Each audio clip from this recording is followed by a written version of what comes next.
And welcome in as we're in Game 7. Man, seems like it's been a long day, but then again, been a quick day. Game 7 as we got the Malden Green Wave against the Portageville Bulldogs in the varsity contest.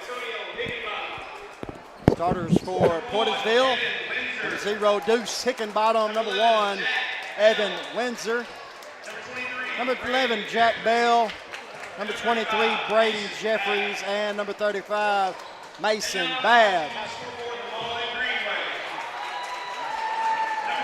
Starters for Malden Green Wave, number 1, Drew Fowler, number 3, Xavier Harris, number 14, Tristan Moncrief, number 22, Devarius Parker, and number 23, Dientes Dobbins. Portageville 4-14 on the season. Malden, coming off of a victory over Kennett last night, moved them to 12-6. These two teams met back January 23rd last week, and Malden defeated Portageville 61-47. So the Portageville Bulldogs out on the court, ready to get this one started, as Coach Steve Fowler going over his last minute instructions for the Malden Green Wave. As Mason Babb and Dientes Dobbins will tip it off. 8 fresh minutes here in quarter number 1. Mason Babb wins the tip, and Evan Windsor comes away with it. He gets it over to Deuce Hickenbottom, and here we go, Portageville Bulldogs. Deuce Hickenbottom being guarded by Harris. That's the top of the key. Gets it over to Windsor at the elbow. Back to Jack Bell. Jack Bell's the scorer for this team. Gets it inside of Mason Babb. Babb goes up with it, no good. Rebounded by Moncrief. Harris with the basketball. Gets it over to Parker. Back to Moncrief. Back over to Harris for 3. No good. And there's going to be a push on number 23, Braden Jeffries. His first team foul, number 1, for the Dogs.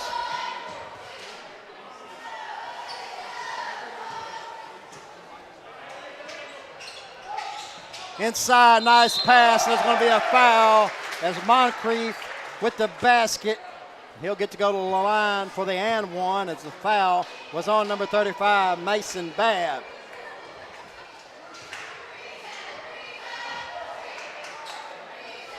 Tristan Moncrief at the line for the Green Wave. And one free throw up, good.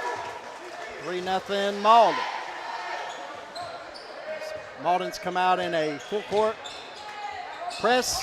Evan Windsor, Portageville gets it across, no problem there. Back to Jack Bell. Bell working on Fowler. Fowler pressuring him, gets it over to Deuce. Deuce in the corner to Braden Jeffries. Jeffries being guarded by Moncrief. Back up top to Bell. Evan Windsor. It's almost a steal. Braden Jeffries makes a good play. Turn around. Deuce Hickenbottom, no good. Rebounded. Number 22, Devarius Parker. We're going the other way. 23, Dientes Dobbins up and in. 5-0 quickly here for the Green Wave. Jack Bell gets it over to Deuce Hickenbottom. Deuce gets it across the timeline to Evan Windsor. Back to Deuce. And over to Jack Bell. Jack Bell looking to work on Harris. He goes up and in. Jack Bell with his first 2. We're going to need a whole lot of that here. The Bulldogs want to have any shot in this one.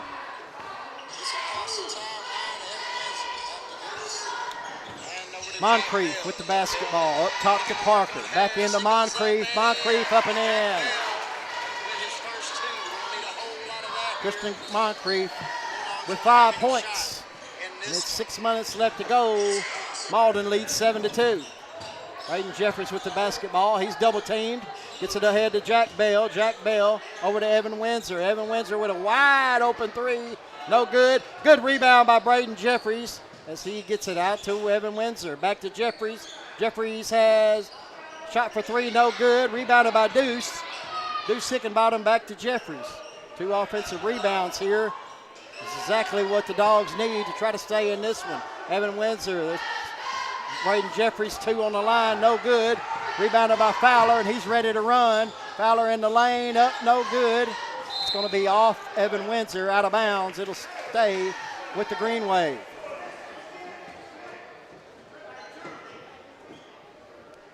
Coach T.J. Smith against Coach Steve Fowler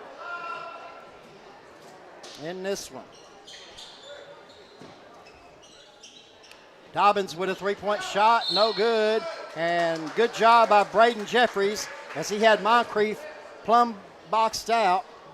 Moncrief had no choice but to go over his back. It's going to be dog basketball. Jack Bell gets it ahead to Evan Windsor as they break the press. Evan Windsor back to Bell. Jack Bell looking to work on Fowler as he goes inside. Jump shot up by Bell, no good. Rebounded by Moncrief, and we're going the other way. 5 minutes left to go in the first quarter. 7-2 is your score in favor of Malden.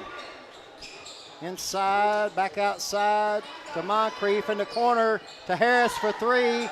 Rebound, offensive rebound by Moncrief. Gets it over to Fowler, who's cutting toward the lane, and Drew Fowler has his first 2 points, and it's 9-2. Jack Bell back to Deuce Hickenbottom. Deuce gets it over, try to get it over to Braden Jeffries. It was a bad pass, and it's going to go out of bounds. Turnover, Portageville. 4:33 left to go in the first quarter. 9-2 is your score.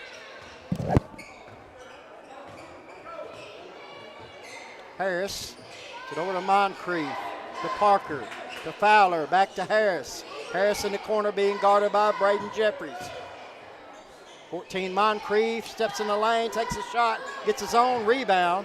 Back out to Harris, there's a three-point shot from Devarius Parker, and it's good, and it's a 12-2 lead for the Green Wave.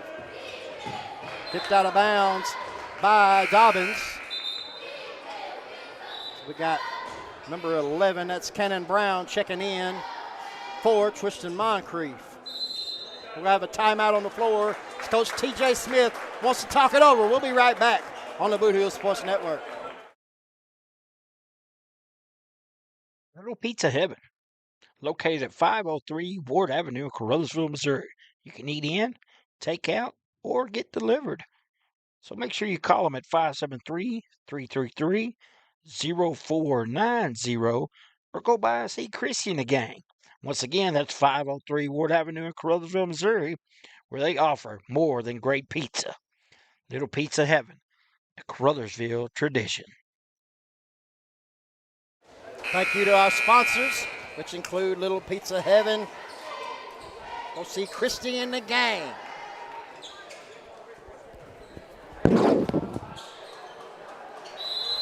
All right, Coach Smith coming out of the timeout. Malden still shows the full court press. Braden Jeffries with the basketball, looking for somewhere to go with it. Gets it across the timeline to Evan Windsor. Evan Windsor double teamed in the corner. That's going to be a foul. You can pick your poison. It's either going to be on Harris or Parker. It's going to be on number 3, Xavier Harris. That'll be his first. Team foul number 2 for the Green Wave. Evan Windsor trigger it out, gets it to Jack Bell. As Malden's fell back into a 2-3 zone, looks like. Evan Windsor at the elbow. Looking for somewhere to go, gets it inside to Deuce. And there's a steal by Harris. Good job by Xavier Harris. Gets it to Fowler. Fowler to Brown. Brown up and in. Cannon Brown with his first 2 points of the night. 14-2 in favor of the Green Wave. Harris, Jack Bell gets to Braden Jeffries. To Mason Babb. Back to Jeffries. There's a steal by Fowler. And he's all alone. Layup is good. And it's 16-2 pretty quickly with 3:15 left to go in the first quarter. Portageville's not having any trouble breaking the press. It's just stopping the run out. Fowler with another one. He's going in, and it's going to be a foul against Jack Bell. Not a bad foul, as if he hadn't fouled him, it'd probably been an easy 2. Team foul number 3 for the Dogs, as Dientes Dobbins will trigger it in.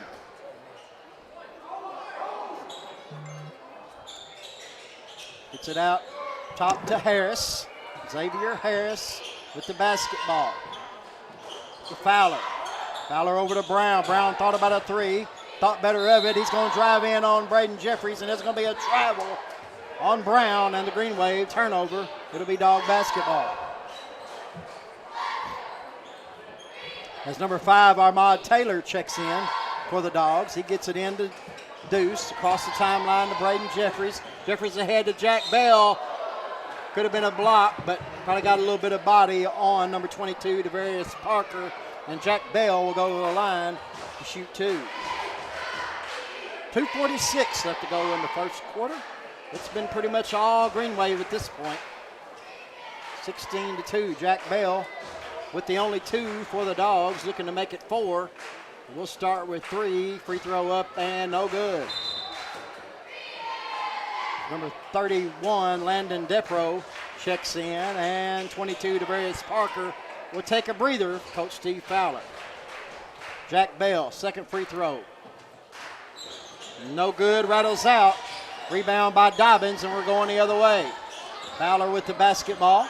He's picked up by Deuce Hickenbottom. Over to Brown, then the corner to Depro.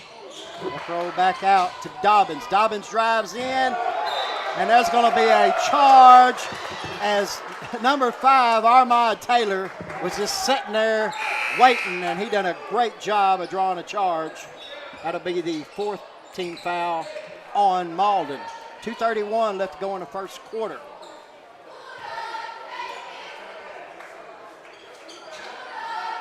Braden Jeffries will trigger it in for the Dogs. He gets it to Taylor. Taylor ahead to Deuce. Deuce over to Evan Windsor. Thought about the 3. Gets it back over to Braden Jeffries at the top of the key. Good pass down low to Taylor. Taylor back out to Jack Bell. Thought about a 3. Braden Jeffries into the lane. No good by Deuce Hickenbottom. What a rebound by Armand Taylor, but he stepped out of bounds. And we're going to go the other way. 2:13 left to go in the first quarter. 16-2 in favor of Malden. Fowler brings it up. Xavier Harris has checked in. Depro with the basketball, looking for somebody, gets to Moncrief. Looking for Brown down low. Jack Bell doing a good job on the one-on-one. Depro tried to drive. It was knocked out. They're going to call a foul on the Dogs. Let's see who it's on. It's going to be on number 1, Evan Windsor. It'll be his first team foul, number 4, for Portageville. 1:51 left to go here in the first quarter. 12, Xavier Harris to Depro. Depro to Dobbins. Dobbins looks to drive on Jeffries. Turns the corner, and it's good. Yentez Dobbins. Sorry, that was 14, Moncrief with that basket. Evan Windsor. Floater, no good. It's going to be rebounded by Xavier Harris. Gets it ahead to Fowler. Stolen by Deuce Hickenbottom. 1:24 left to go in the first quarter. As Deuce gets it to Jack Bell. Jack Bell with the easy layup, but he missed it. Moncrief was there on defense. Gets it ahead to Brown. Brown off the glass and good. And then Brown with his 4th point. And it's been all Malden Green Wave here in this one. Jeffries double teamed at the circle. He gets it to Armand Taylor. Taylor out to Evan Windsor. Evan Windsor thought about the 3. Passed it up. Gets it to Deuce. Deuce going to reset it. 52 seconds left to go here in the first quarter. Portageville needs a basket badly. Jack Bell with a shot. No good. And it's going to be rebounded by Moncrief. And we're going the other way. Brown with a 3-point shot. No good. Depro tried to knock it off Windsor, but Armand Taylor was there to corral it. Gets it ahead to Braden Jeffries. Jeffries to Taylor. Taylor with a spin move, and there's going to be a foul in the lane on the Green Wave. Foul's on number 12, Xavier Harris. There's a Xavier Harris, number 3, and a Xavier Harris, number 12. That was on Xavier. As that's going to be the 5th foul of the quarter. 6 seconds left. Armand Taylor will go to the line for 2. Desperately needing anything to get a little momentum here for the Dogs. First free throw up, no good.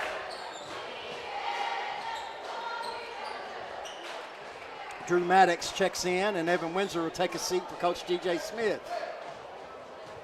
Second free throw, Armand Taylor. No good. There's Deuce with the rebound. Deuce with a shot at the baseline. No, yes, it rattles around. Deuce Hickenbottom with his first points. 20-4. 16 seconds left to go here in the first quarter. Xavier Harris has it at the top of the key. And they're going to hold for one shot, looks like. Brown looking for Moncrief. Finds him at the right corner. Back to Brown. 3 seconds. 2 seconds. There's a three-point shot. No good. That's going to be the end of the first quarter as it's all Malden. They lead Portageville 20-4. We'll be right back for the second quarter on the Bootheel Sports Network. Danny Glass Farms, where it's always a cotton-picking good time. Part of the Pembroke County farming community for over 35 years. Danny would like to wish all area teams a best of luck in the 2025-26 season. And may your road end in Columbia, Missouri. Now, let's go shoot some hoops in the boot. I'll see you at the games. Danny Glass Farms, a proud sponsor of the Bootheel Sports Network.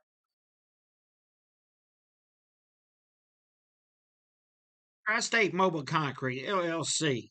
Whether you need 1 yard or 200 yards, we can deliver the concrete to you, mix it on site with one of our state-of-the-art volumetric concrete mixers. Our mixers carry the material on site and only mix what you need. You only pay for what you need. That's right, fresh concrete mixed on site.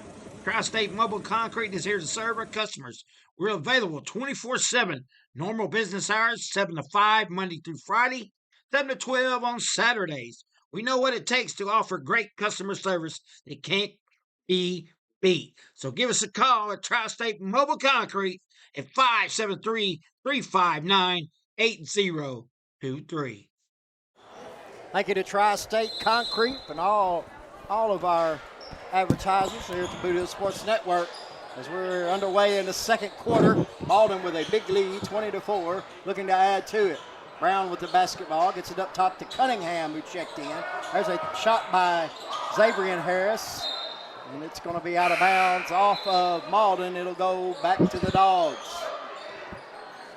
We got Brown, Cunningham, Moncrief. Brown will take a seat for Malden. Armand Taylor with the basketball as he's double teamed. Trying to get it to Jack Bell, and he does. Bell's double teamed at the baseline. Gets it up to Deuce Hickenbottom, and that's good. Deuce with his fourth point, and it's 20-6. A few stops and a few makes. You never know, you get right back in this thing. 7:21, there's a three-point shot. Probably not what Coach Fowler wanted by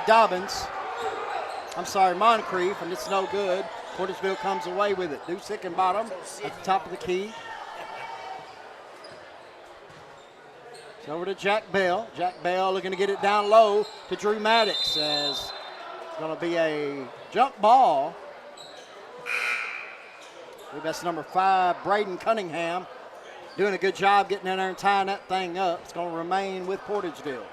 Braden Jeffries will trigger it in. So he gets it to Armand Taylor. Taylor for 3. No good. Out of bounds off Braden Jeffries, and it'll go back to the Green Wave. Number 24.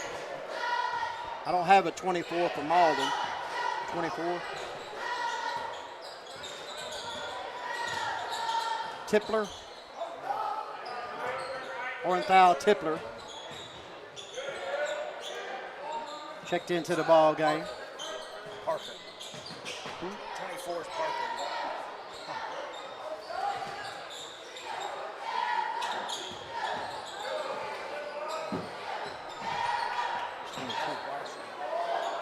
They don't have a 22, do they? Yeah. Shot good. 23. Dientes Dobbins. Yeah, that's Parker on 24.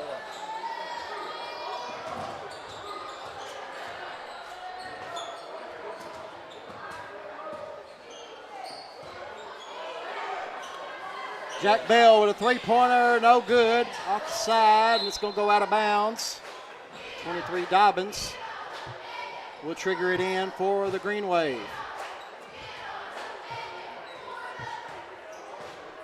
12, Xavier Harris bringing it across the timeline. Portageville in a 2-3 zone. Dobbins with the basketball, looking to drive on Jeffries. He turns the corner, layup up and in. Dobbins with his 6 point. 24-6 is your score. Deuce gets it ahead to Armand Taylor. Depro with a steal, and the Depro, good job getting the turnover. Brown, that's Parker on the spin move, turn around, good.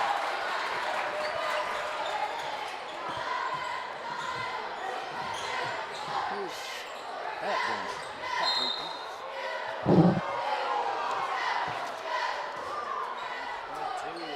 He was a starter, 22.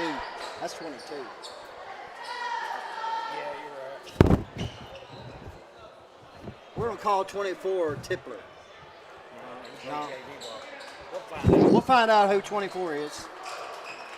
We got some subs. Mason Babb checks back in as Drew Maddox will take a seat for Coach T.J. Smith. 26-6, 5:10 left to go in the first half. Braden Jeffries over to Bell. Bell over to Windsor. Windsor with the basketball, being guarded by Xavier Harris. Inside to Deuce Hickenbottom, good. Deuce Hickenbottom now has 6. 26-8, 4:52 left to go here in the first half. 23 Dobbins looking to drive, and it's good. Good shot by Dientez Dobbins, and he now has 8 points. It's still blown to a 20-point lead for the Green Wave. 4:35 left to go in the first half. Deuce Hickenbottom with the basketball. As Malden's in the zone. Deuce directing traffic out there. Gets it over to Windsor, back to Deuce. Deuce looking to get it to Bell, and he does. Jack Bell over to Windsor. Wide open 3 for Evan Windsor. It's good. Evan Windsor, his first points, and it's 28-11. 23 Dobbins. It's going to be a charge as Braden Jeffries, number 23. Seen him take a few of them this year, and he took a charge. It'll be a turnover. Go back to the Dogs.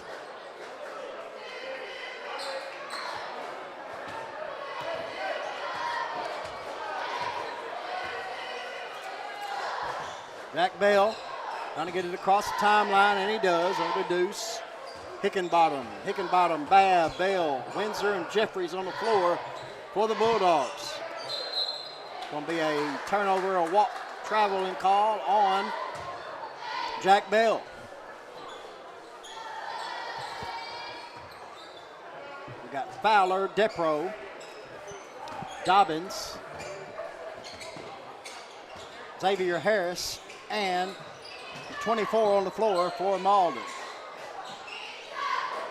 There's a shot by 24 up and in. We're finding out who he is right now.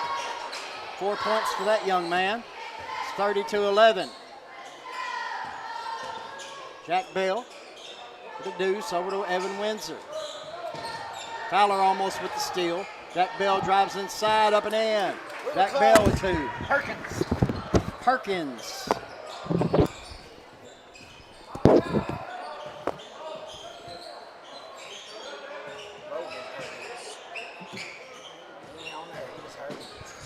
Perkins is number 24, and he just put up a shot, no good. Braden Jeffries with the rebound.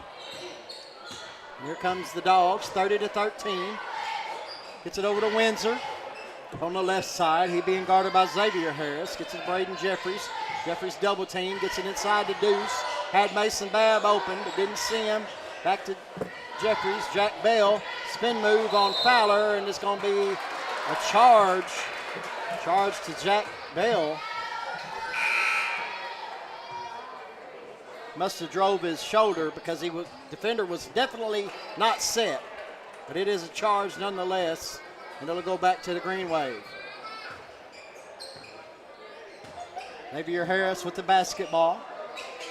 It's it over to Moncrief. Try to get inside to Fowler. No good. Braden Jeffries with the steal. Gets it ahead to Deuce. Deuce working on Xavier Harris. Deuce up and in. Deuce Hickenbottom now has 8. And the lead's been cut to 15 with 2:15 left to go here in the first half. Xavier Harris. It's over to Moncrief. Moncrief back to Harris. Thought about the three, drove inside, and it's good. Xavier Harris with his first 2 points. 32-15 with 1:55 left to go here in the first half. Jack Bell. It's to Mason Babb in the corner. Babb drives the baseline. Gets it up top to Jeffries. Snap pass over to Evan Windsor for three, and it's good. His second three, and it's 32-18. He now has 6 points. 1:30 left to go in the first half. Portersville looking to go on a run. Fowler and Hickenbottom are battling. Xavier Harris shoots up a three, no good.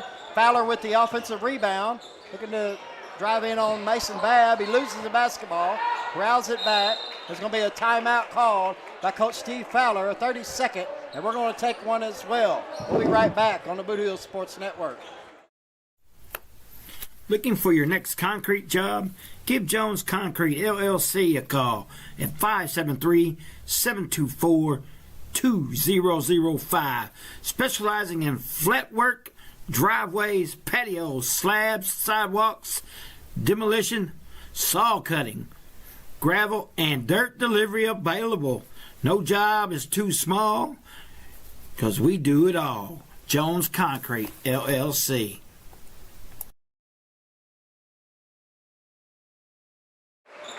And welcome back as Portersville with a little bit of momentum as they needed it very, very badly. They have cut into the lead. It's 32-18, 1:11 left to go here in the first half. Stick around as we got game number 8 on tap after this one. It's going to be a JV matchup between Crothersville and Portageville, the number 3 seed Crothersville Tigers and the number 6 seed Portersville Bulldogs. That's a JV contest scheduled to start at 5:45, probably running a little bit behind than that, but not real bad on opening day here at the Bootheel Conference Tournament. The Lions Den here in Zenith, Missouri. 1:11 left to go here in the first half. Portageville trying to get a stop, cut into this lead a little bit more. Zenith with only 2 team fouls. Portersville only has 1. I don't think free throws will be an issue as far as bonus time in the second quarter. Parker gets the ball up top to Xavier Harris. Harris being guarded by Jack Bell. Gets it over to 22, Parker. Parker over to Perkins. Perkins back out to Xavier Harris. He finds Fowler cutting to the basket, up and in. Drew Fowler now has 6 on the assist from Xavier Harris. 34-18, 43 seconds left as Deuce Hickenbottom gets it across to Evan Windsor. He's immediately double teamed by Perkins and Fowler. Over to Jack Bell. Jack Bell loses it. Armand Taylor's there to corral it. Up and in, Armand Taylor. He gets on the scorebook and he's got 2. And the lead's cut to 14, 34-20 with 20 seconds left to go in the first half.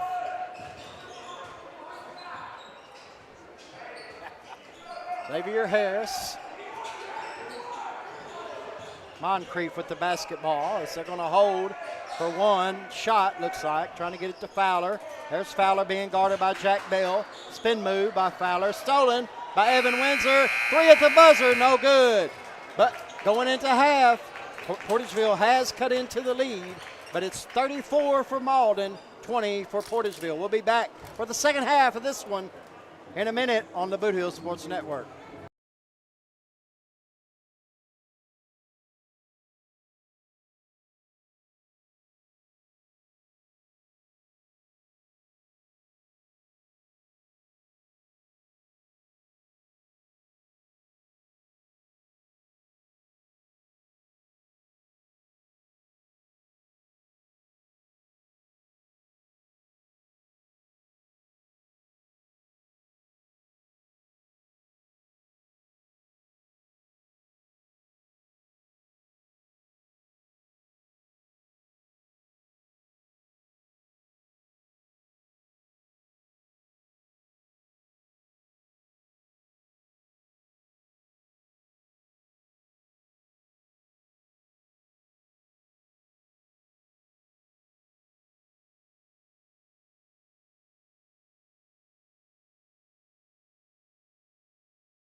And welcome back to the Lions Den as we're about to start the third quarter of game number 7. 7 of 9. We got 2 more coming up after this. That'll be the complete end of day 1. But right now, Malden leads Portageville in this varsity contest 34-20. Portageville did outscore Malden in that second period 16-14. But that first period of 20-4 in favor of Malden, still trying to get over that hump. So 34-20, we got 8 minutes on the clock, and we're ready to start this third quarter. Drew Fowler set to trigger it in for Malden as he has 6 points at the half. Number 3, Xavier Harris with the basketball, and he's got 2. Over to Moncrief. Over to Dobbins. Dobbins at the top of the key, being guarded by Jack Bell. Xavier Harris gets it 22, back down in the corner to Moncrief. Moncrief cut off by Windsor. Good job there. Over there, corner, good. Number 22, Devarius Parker hits his second 3 of the night. And it's a 17-point lead as Jack Bell tried to break the double team, and he took a step.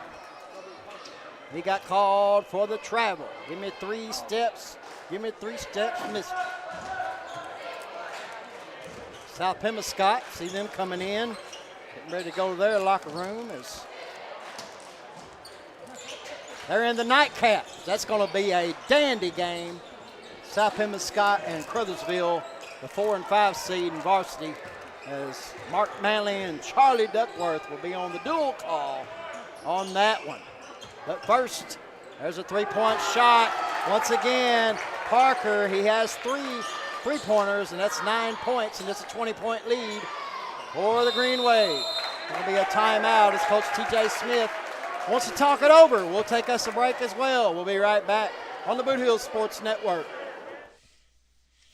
Glowing Hearts In-Home Care Service is an in-home supportive care provider serving the area from locations at 1119 Ward Avenue in Carruthersville and at 511 East M in Marston, Missouri.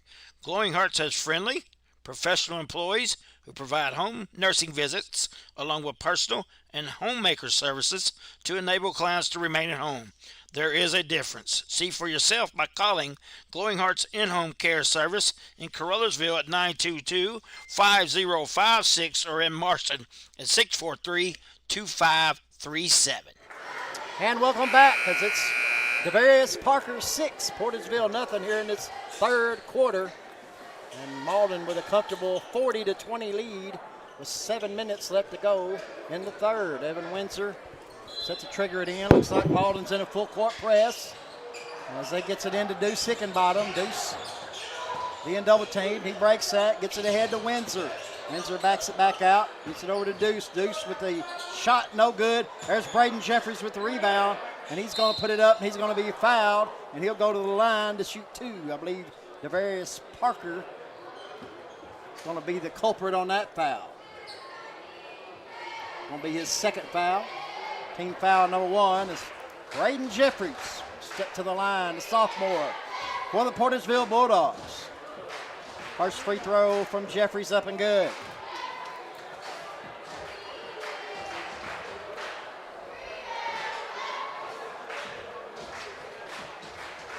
Second free throw, Braden Jeffries up and good. Nothing but net. He now has 2 points. He's 40-22. Harris with the basketball. It's up top to Moncrief. Moncrief tried to drive, no good. Mason Babb may have altered that shot a little bit as the Dogs come away with it. Jack Bell driving on Dobbins. Off the glass, Jack Bell up and in. He now has 6. And it's 40-24. 6:28 left to go in the third quarter. 2 seed Malden Green Wave and the 7 seed Portageville Bulldogs. Fowler with the basketball. It's it over to Xavier Harris inside. Shot no good as a rebound by 14 Moncrief. Up and in as Dobbins missed the shot. Moncrief puts in his 9th point. It's 42-24. Evan Windsor throws it away, tried to find Bell. There's Xavier Harris. Good play by Braden Jeffries. Knocked it out of bounds. It'll stay with the Green Wave, but he stopped the run out. An easy layup.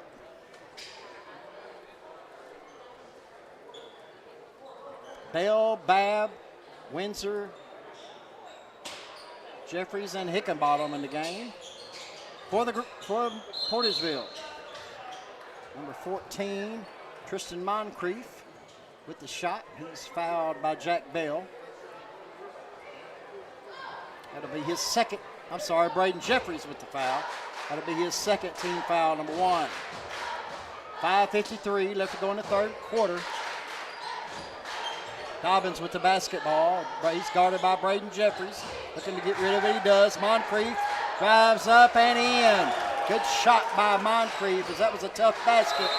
And he now has 11. 44-24. Malden with a comfortable lead. 5:41 left to go here in the third quarter. Jack Bell trigger it in. Malden still in the full court press. Portersville breaks it pretty easy, as they have all night long. But it's just, once they get down in their end, they have trouble doing anything with it. Braden Jeffries tried to find Mason Babb and threw it away. It'll go back to the Green Wave. Drew Fowler with the basketball. He'll bring it up. Coach Steve Fowler hollering out instructions from the side. Steve Fowler over to Harris. Xavier Harris back to Fowler. He's guarded by Hickenbottom. Tried to find it inside to Dobbins. He's guarded by Jeffries. Number 3, Xavier Harris. It's over to Moncrief. Top of the key to Dobbins. Dobbins driving on Bell. Gets it back to Fowler for 3. Good. And he's fouled by Deuce Hickenbottom. He'll go to the line for the and 1. He now has 9 points. Looking to get in double digits. Make this lead 24, and he does. He now has 10 points.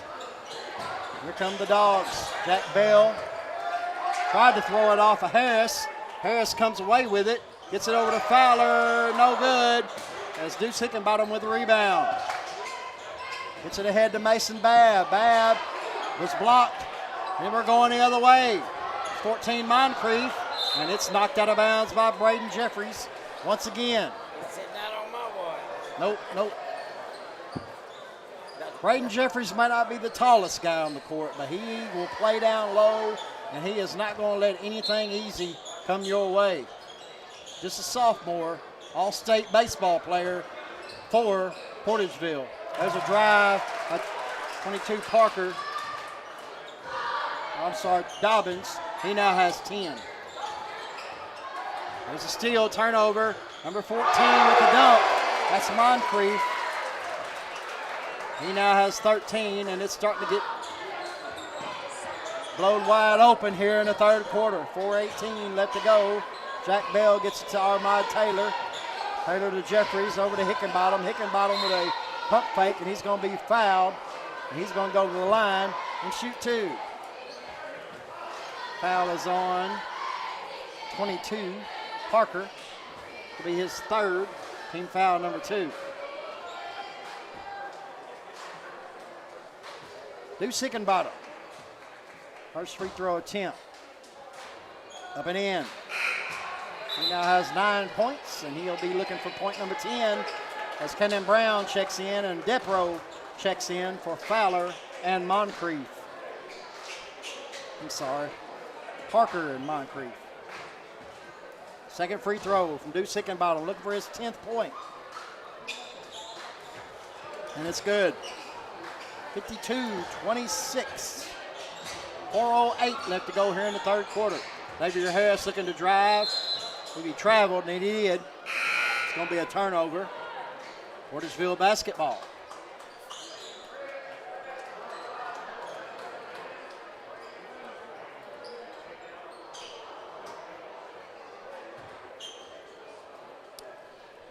Jack Bell gets it in to Deuce Hickenbottom as Malden backs out of the full court press. Armand Taylor with the basketball, looking to drive on Depro. And he turns it over as number 12, Xavier Harris, knocked that ball out. And there was Depro to corral it in. Depro gets it across the timeline. Over to Cunningham. Cunningham to Brown for three. Nothing but air, but there is number 12, Xavier Harris, and he gets in the scorebook with his first two, 54-26. 3:28 left to go in the third quarter. Jack Bell with the drive, and the shot is going to be a foul on 11. Cannon Brown will be his first, team foul number 4. Jack Bell 0 for 2 from the line tonight. He's got 6 points, looking for 7, and he's got it. Dogs a perfect 5 for 5 from the free throw line here in the third quarter. Jack Bell with 7 points, looking for point number 8. Don't do it, Coach. Off the front iron, no good. Rebounded by Xavier Harris. We're going the other way. There's Dobbins, try to get inside to Depro. He's going to be fouled, I believe, by number 15, Drew Maddox, who checked into the game for Mason Babb. That'll be Maddox's first, team foul number 3. 3:16 left to go in the third quarter. 54-27. Favor of Malden. We're going to have a timeout. Coach Steve Fowler wants to talk about it. We'll take one as well. We'll be right back on the Bootheel Sports Network. The score of any athletic event is generally forgotten over time, but the actions of players, coaches, and spectators leave lasting impressions. The next time you attend a high school game, think of how history will remember you. Choose good sportsmanship and help rekindle the spirit of citizenship. Remember, the lessons you teach today will help develop better citizens in our communities for tomorrow. This message has been brought to you by your friends at the Missouri State High School Activities Association and this local radio station.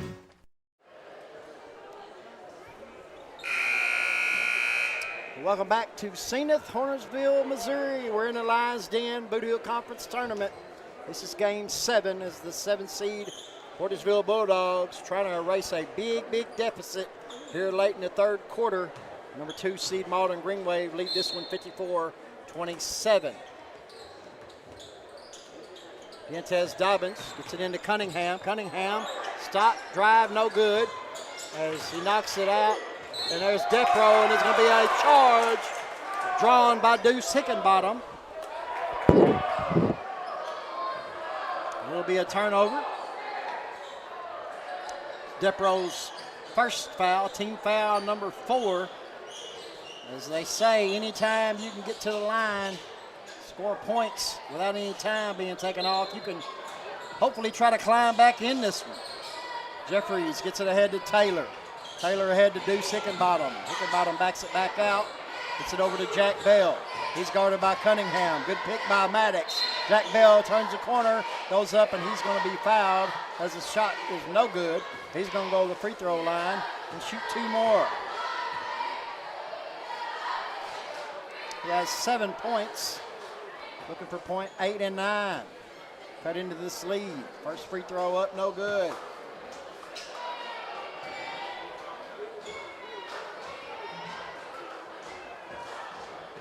Second free throw from the junior, Jack Bell. Up and in. He now has 8 points. 54-28. We're under 3 minutes left to go in the third quarter.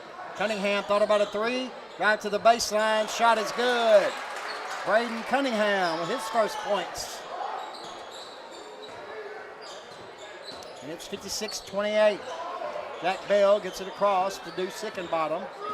Hickenbottom gets it over to Taylor. Taylor back out to Deuce. Deuce over to Jack Bell. Jack Bell being guarded by Cunningham. Braden Jeffries hops out to the top of the key. Jack Bell looking to drive inside off the glass. And good. Jack Bell now has 10. Who said the bank was closed in Zenith on a Saturday afternoon? Xavier Harris. To Cunningham. Cunningham using Depro for a pick. There's a 3-point shot by Cannon Brown, no good. Jeffries with the rebound. And we're going the other way. Deuce Hickenbottom across to Bell. Bell being picked up by Xavier Harris. Jack Bell with a shot, no good. Braden Jeffries with the offensive rebound. Kicks it back out to Deuce. Deuce steps in the lane, shot up, no good. And Cannon Brown skies real high to get that rebound as he's going the other way. Depro with the shot, and it's good. Landon Depro with his first 2 points. Deuce Hickenbottom tried to draw the charge to no avail. Braden Jeffries back to Deuce. Deuce driving the lane, shot up and in. He now has 12. 58-32. We're under a minute 20 left to go in the third quarter. Malden may be looking to use some clock, and then again, maybe not. It's going to be a foul. I believe that's on Braden Jeffries. It's going to be his third foul, team foul number 4 for the Dogs.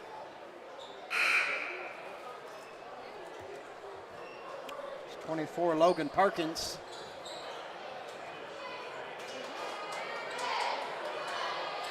Set to check in. He's still at the scorer's table. And Dientez Dobbins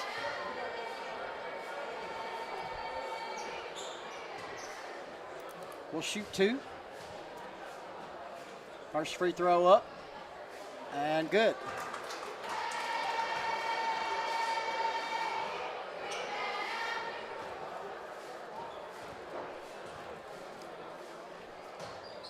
Second free throw is good.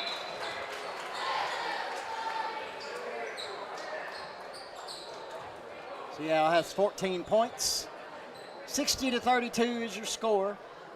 107 left to go in the third quarter. 28-point lead for the Green Wave. Jack Bell gets it across to Evan Windsor. Windsor looking to drive baseline. He's cut off by Depro. Back out to Jack Bell. Jack Bell at the top of the key, picked up by Xavier Harris.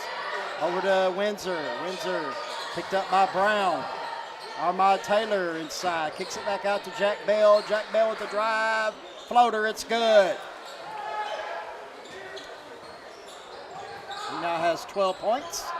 And it's 60-34 as Malden may elect to hold for one shot as we're under 30 seconds left to go here in the third quarter.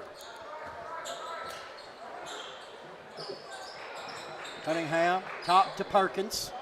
Perkins looking to get it to Cannon Brown. Back to Cunningham. 16 seconds left to go in the third. 60-34 is your score. Perkins gets it to Brown. Brown to Xabrian Harris. Back to Brown, over to Perkins. Perkins with a three-point shot, no good. But there's Cunningham with the rebound. Turnaround shot, no good. And we're going to go into the fourth quarter. Malden leads this one 60-34. We'll be back on the Bootheel Sports Network. Whether it's balls and strikes, fouls, or flags, your referees and game officials are a vital part of high school athletics. If you've ever tried your hand at officiating, you know how hard these men and women work, and you certainly know that they would never miss a call intentionally. Keep these things in mind as you attend sporting events. After all, respecting officials and authority figures is one of the most valuable lessons that we could teach our students. This message has been brought to you by your friends at this local radio station and the Missouri State High School Activities Association.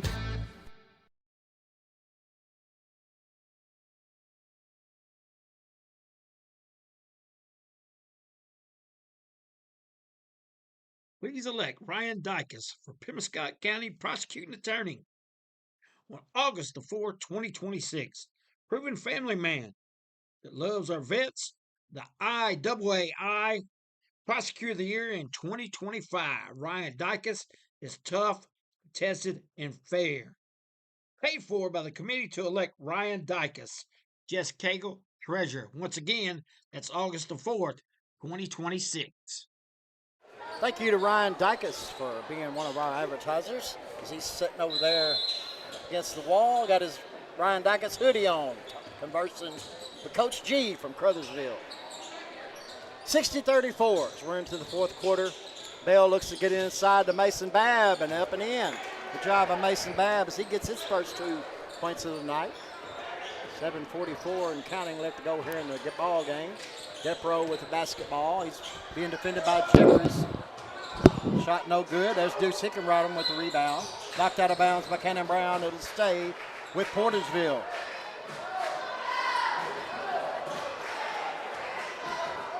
Deuce Hickenbottom gets it across to Evan Windsor. Windsor with the shot. No good. It gets his own rebound. Deuce Hickenbottom looking to drive inside. And up and in. Deuce Hickenbottom now has 14. And it's 60-36. Approaching 7 minutes left to go in this one. Stick around as we got the JV matchup between Crothersville and Portersville coming up after this ball game. So Travion and myself will be doing the call for that one. Cannon Brown with the three-point shot, no good. There's Jack Bell with the rebound. Gets it up ahead to Deuce. Hickenbottom, Deuce up and in. Deuce Hickenbottom now has 16. He'll go to the line, looking to make it 17. Number 1, Drew Fowler will check in for Zadrian Harris.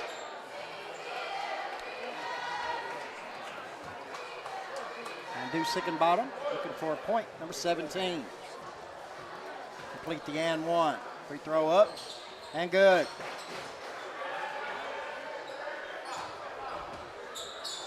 $60-41, 6:40 left to go in the ball game. Fowler over to Perkins. Perkins up top to Brown. Back over to Cunningham. Back up top to Fowler. Back out to Brown. Wide open three. No good. Shot is being corralled by Jack Bell. No good, but Jack Bell's going to go to the line as he got fouled. And we'll see who that's on. Foul's going to be on number 5, Braden Cunningham. Be his first, team foul number 2 for Malden.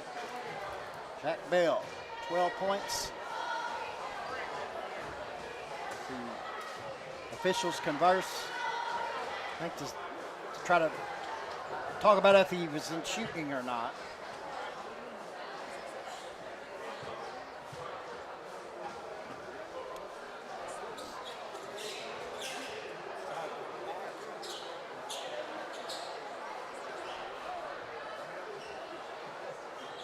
We're having a big time discussion about what's going on. Let's see what happens. Gonna be 2 shots. I think that was the right call. Jack Bell, free throw, number 1. Rattles around, up and in. He now has 13.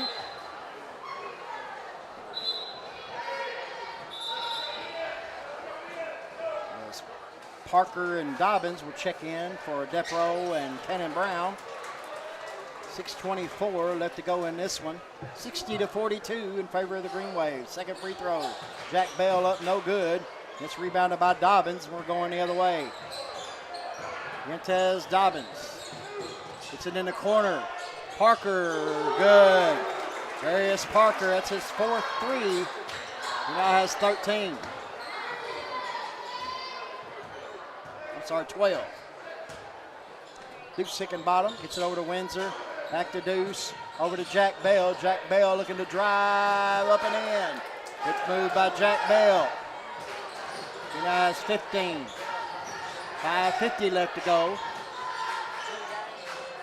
in this one. 63-44 in favor of the 2-seed Malden Green Wave. There's going to be a foul. I'm not sure if it's going to be on Mason Babb. It's going to be his second team foul number 1 here in the 4th quarter for Portersville.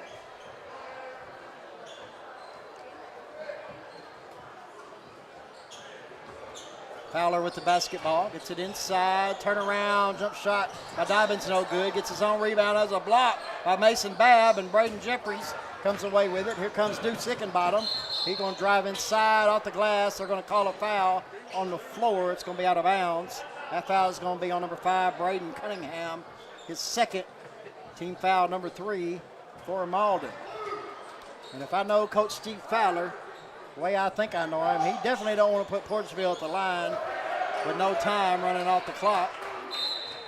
There's a pass thrown away by Portersville. It's going to go over to the Green Wave.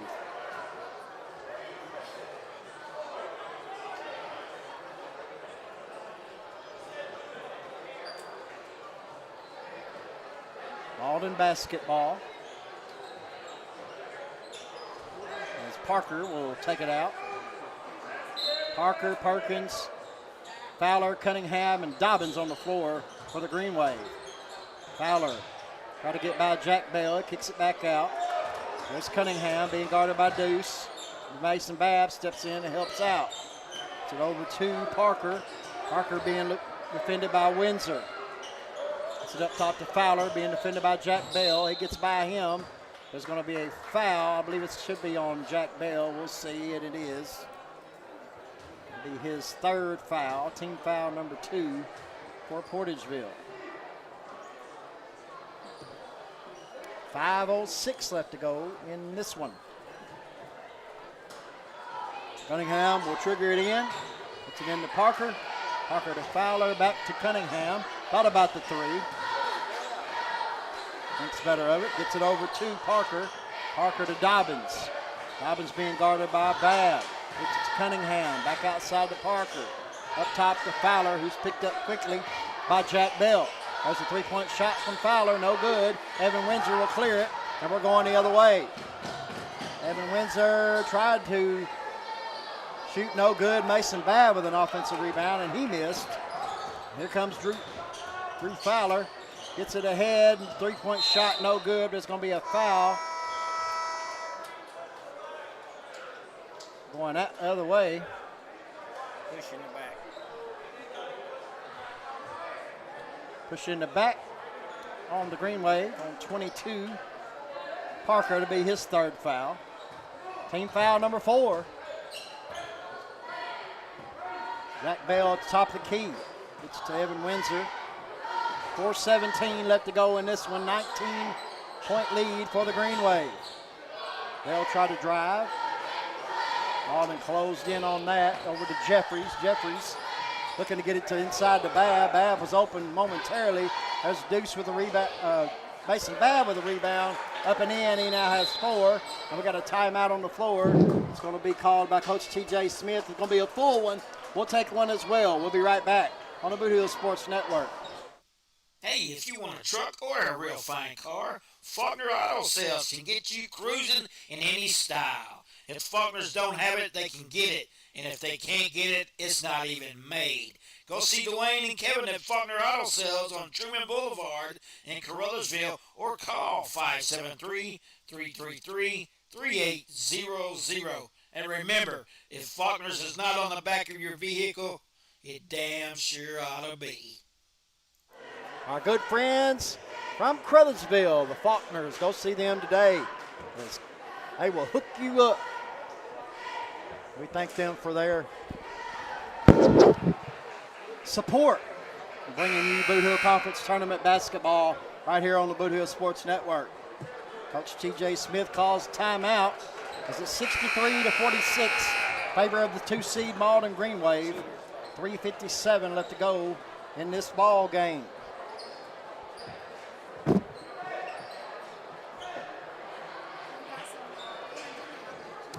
The Green Wave basketball as Cunningham will sit to trigger it in. He gets it into Fowler. As Portageville back up into it's like a man-to-man. Perkins being guarded by Jeffries. Over to Parker. Parker being guarded by Windsor. There's a good pass inside to number 5. That's Braden Cunningham. He now has 4 points. And it's 65-46. 3:33 left to go in this one. Jeffries looking to get inside to Babb. Nothing there. Jack Bell has the basketball. Gets it over to Deuce Hickenbottom. Deuce driving on Fowler. And his shot is up and good. Deuce Hickenbottom. 65-48. Got 19 points. Looking for that 20 points on the night for Deuce Hickenbottom as we try to convert the back end of a 3-pointer play.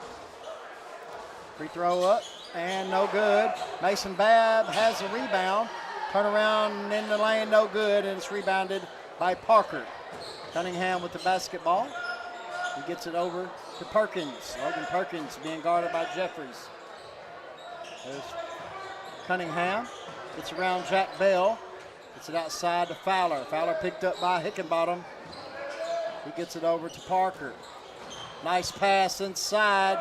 No good. Shot by Cunningham. Rebounded by Babb. We're going the other way. We're under 3 minutes left to go in this one. There's Deuce Hickenbottom trying to get around Cunningham. Shot up by Deuce. No good. There's Jeffries with the rebound. Up, no good. Jeffries had it again. There's Jack Bell comes away with it as a blocking foul. It's going to be on Logan Perkins. And it'll send Jack Bell to the line to shoot 2 more free throws. Jack Bell with 15 points. Looking for number 15. Free throw up, good. 65-49. 16-point lead. This lead's been up to, I think, as much as 28 at one point. Portersville just will not go away.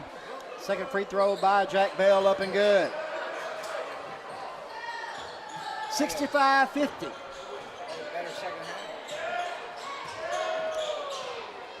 Drew Fowler. Going to look to run a little bit of clock here. I don't blame them one bit. Deuce Hickenbottom tried to foul. They finally called. Going to be on Deuce. He fouls Cannon Brown. Deuce's second, team foul number 3. They're going to want to put him at the line. They need to foul pretty quickly. We only got 3 team fouls. There's a good feed inside. Cannon Brown, no good. It was blocked by Jack Bell. Mason Babb come away with it, and there's Deuce. Gets it ahead to Jack Bell. Jack Bell, spin move inside, blocked. But there's going to be a foul called by Dientez Dobbins. That's going to be his 4th foul. That'll be team foul number 5, so with 2 minutes left, Portersville will be in the bonus the rest of the way. Jack Bell, first free throw up and good.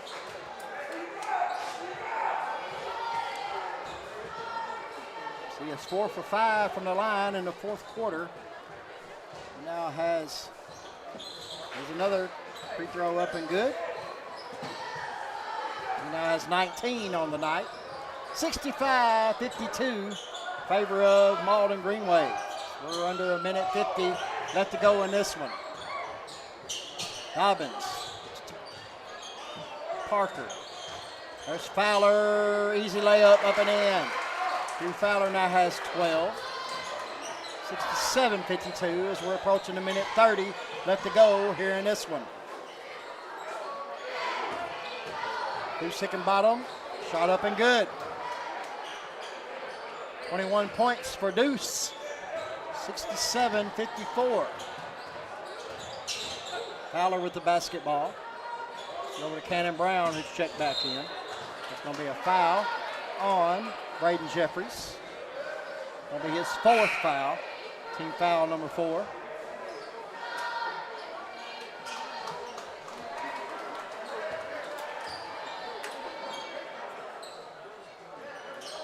Cannon Brown to throw it in. He gets it to Fowler. Fowler immediately double teamed by Deuce, but he spins away from that. Fowler shot up and in.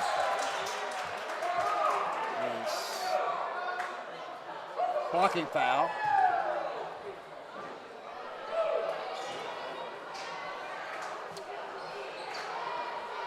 And Fowler with 14. He'll go to the line to try to complete the 3-point play. He's 1 for 1 from the free throw line tonight. Fowler, free throw up, good. He's normally money.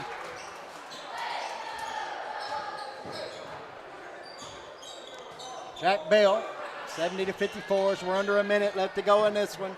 Braden Jeffries will take a 3, and it's good. Braden Jeffries now has 5. Lead's cut back to 13. 40 seconds left to go. Deuce tried to foul Fowler. Fowler throws it away. Even better. 13-point lead. And Portersville with the basketball. 38 seconds left to go. Armand Taylor will check back in. And Xavier Harris checks in for Malden as Depro will take a breather. Jack Bell gets across the timeline, looking to drive. There's going to be a foul. Jack Bell will go back to the line, shoot 2 more.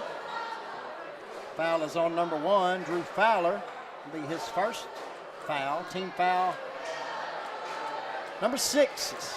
All it takes is 5. Team to shoot free throws, and Jack Bell's going to go back to the line where he's lived most of the fourth quarter. Free throw up and good. 70-58. Jack Bell with 20 points, looking for 21, and he's got it.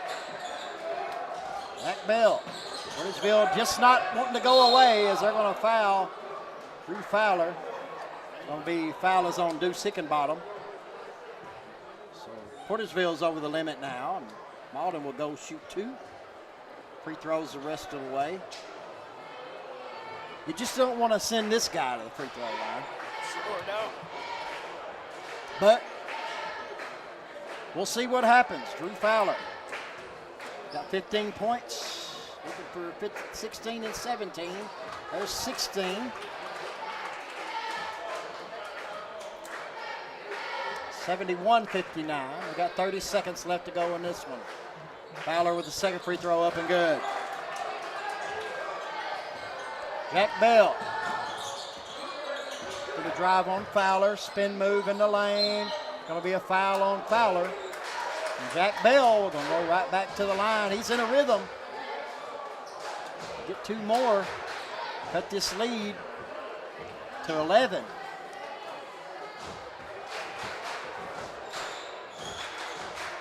First free throw from Jack Bell, up and good.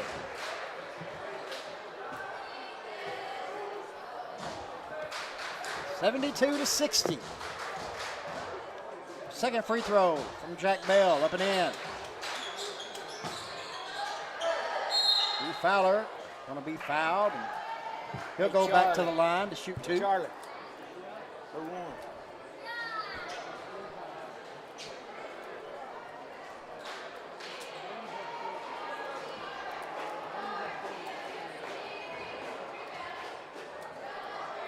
Fowler was 17. Looking to make it 18 and 19. First free throw up and in.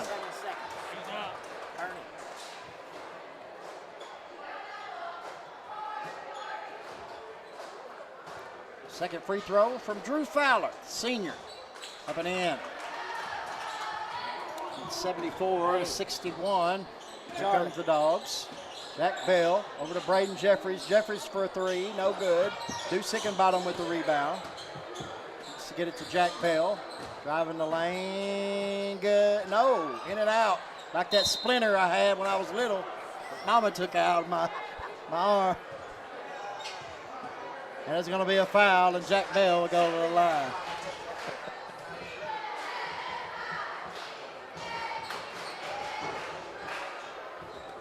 (74-61). We got 5 seconds left. Jack Bell. Free throw's good. He's hit a ton of them in the fourth quarter. That was his 10th free throw of the quarter. Looking to make the 11th free throw, and that's good. Jack Bell has 25 points, game high. As Fowler will drill it out, and that's going to be the final score. Malden 74. Portersville 63 as Malden will move on to Tuesday night. Stick around. We'll be right back on the Bootheel Sports Network.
Welcome back here on the Bootheel Sports Network.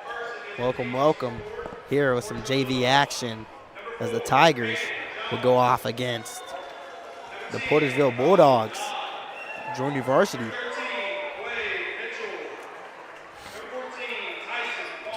Somebody say something about some Bulldogs? Yes, sir. Portersville Bulldogs. All right, all right. Had this matchup before.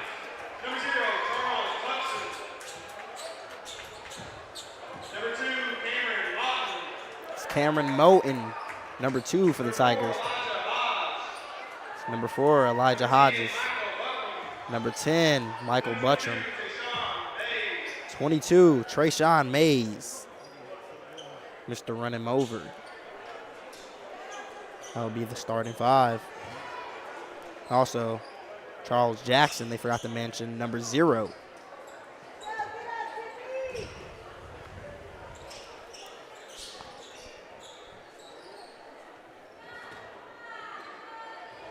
This is a 3-6 matchup. Yeah. As the tip is away, and the Bulldogs will win this tip. Nicole Dodd to lead the... Tyson Farr, number 14. He's a freshman. He plays varsity minutes on a regular night. But he's a player for Portersville to watch for, 14, Tyson Farr. This ball is bobbled around out of bounds. They will say Tigers basketball.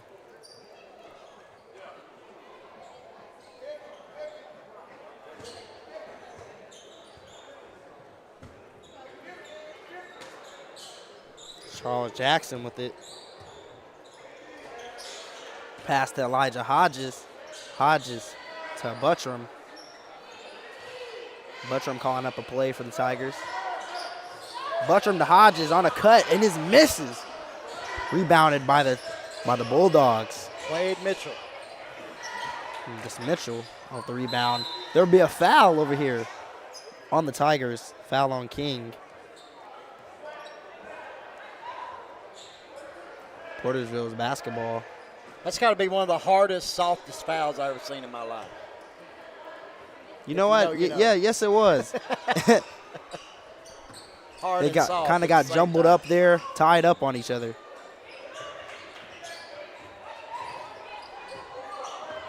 It's number 31, Simmons. To Dodd with the ball. To number 14. What is that? Number 4, Caden Jones with the basket. Okay. Who is 14? Tyson Farr. How do you say it? Tyson Farr, F-A-R-R. Oh, Tyson Farr. Okay. Yeah. Excuse me. The innocence of youth. Is there anything any better? But soon they'll be in high school and facing all the same challenges you faced. How to make friends, how to fit in, how to be cool. We want our children to have everything they'll need to live fulfilling and productive lives. Make sure the kids in your family are among the more than 290,000 participants here in Missouri who take part in high school sports or activities. Welcome back here on the Bootheel Sports Network. Here as the Tigers will bring this one up. It's Michael Buttram. Half of that foul. It's Cameron Moten with the ball. To Hodges. Hodges redeemed himself. Hodges past the Mays. I believe Hodges has the shoes of the night tonight. I love Hodges them is shoes. a great player as this one is up. No good from Jackson. Rebounded by number 4, Jones. Taken up by Jones as well. Dodd with the ball to Farr. Back to Dodd. Dodd to Mitchell. Mitchell for the 3. No good. Rebounded by Simmons for the Bulldogs. To Dodd. Dodd to Simmons. Simmons to Farr. Farr up and good. The Bulldogs leading by 4. The Tigers passing around. Moten with the basketball. Buttram gets a nice screen. Tries to play around it. Jackson up with the floater, no good. Rebounded by the Tigers. Playing it slow. Credit Jackson on that one as he got in there and done the dirty work. Yes, Got he the did. ball for the Tigers and got it back out. Shot up, no good from Hodges. Rebounded by the Bulldogs. Saved by Hodges while going out. But it'll go out of bounds anyway. That will be Caruthersville's basketball. Mays with the ball to Buttram from 3. No good. Rebounded by Dodd. Dodd trying to work around Elijah Hodges' defense, and he does. Passes to Mitchell. Mitchell back to Dodd. Almost hits far with the pass, trying to get it to number 31, Simmons, as that shot is up and no good. He gets his own rebound. Fighting through a lot of pressure, up and good. Far. Eric Simmons is a big body, and that's what Coach T.J. Smith wants out of him. Rebounds and putbacks. Excuse me, yes, that was Eric Simmons. As this one is up and away by Mays. No good. Saved by the Tigers. But Portersville will get this ball. Number 4, Jones, coming up with the basketball for the Bulldogs. Far to Mitchell. Mitchell back to Far. To Jones. Jones up. No good. He knocked out of bounds. It will stay Bulldogs basketball. Portersville having their way on the glass seems like right now. Yes, I know they don't sit well with Coach Noel Billings and Lamont Bell for sure. Nah, not at all. And they try with the interior defense, but Portersville is just doing amazing at finishing today. Elijah Hodges, some great defense. Cole Dodd gets it out to Far. Far tried to push it up. It's no good. The Tigers will bring this up and it'll be a foul.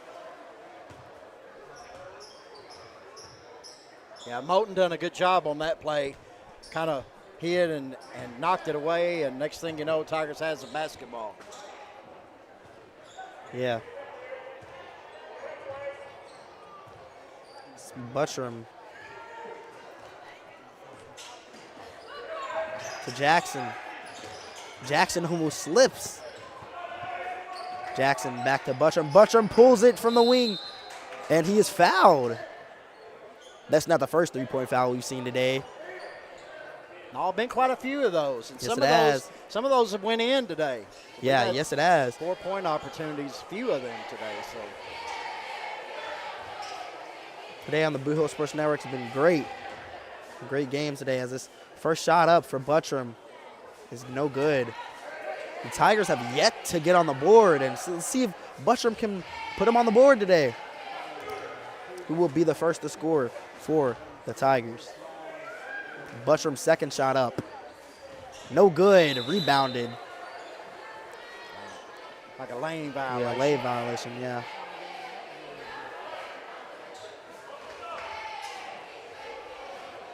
We'll get another one for that lane violation. Buttram, third shot up, no good. Rebounded by Far. Pass down to Mitchell. No one around. Up off the glass and good. Portersville has just been playing phenomenal so far. It'll be a foul. Hayden Jones got a little bit too aggressive there, but you don't mind that. It's early in the game, up by 8. They might run into foul trouble early. 3 team fouls.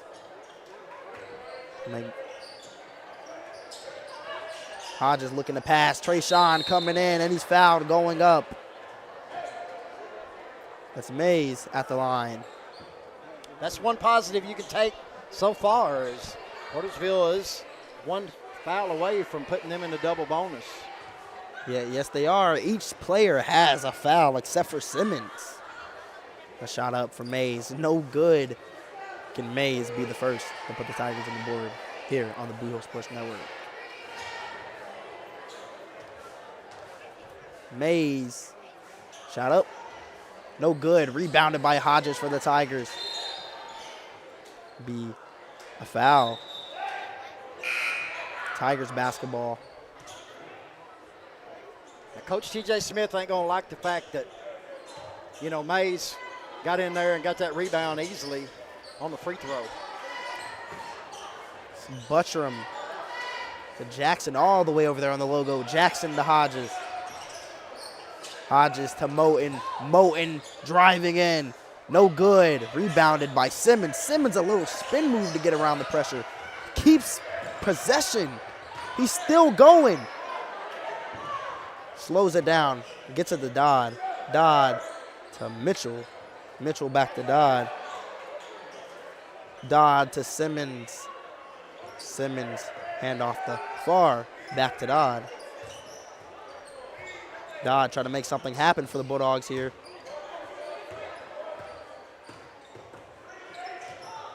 So Mitchell will pass that one in.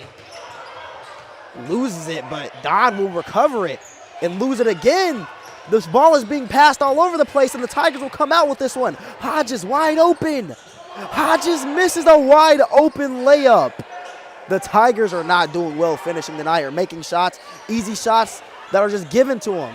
As this one, number 14, Farr, will go up. No good, and he's fouled. Yeah, it ain't never a good day when you're got a 3-on-0 fast break and you do fail to convert the points. It's been the kind of the tale of the quarter so far for Crothersville.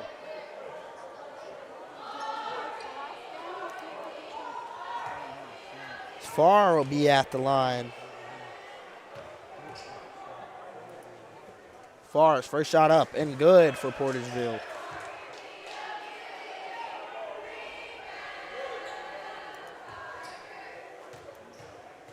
Farr gets his third point of the game. Second shot up. No good. Rebounded by Mays for the Tigers. But he gets it stripped away, but he gets it right back. Mays coming down the court, slowing it down. Gets it to Hodges. Hodges to Buttram. Buttram directing.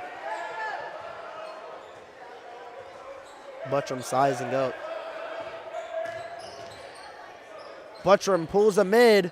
No good. In and out. Rebounded by Cameron Moten. Moten, no good. Rebounded by Buttram for the Tigers. And there will be possession there. No, timeout. Excuse me. Timeout for the Crothersville Tigers. And we'll be back to you here on the Bootheel Sports Network after this message. The innocence of youth. Is there anything any better? But soon they'll be in high school and facing all the same challenges you faced. How to make friends, how to fit in, how to be cool. We want our children to have everything they'll need to live fulfilling and productive lives. Make sure the kids in your family are among the more than 290,000 participants here in Missouri who take part in high school sports or activities.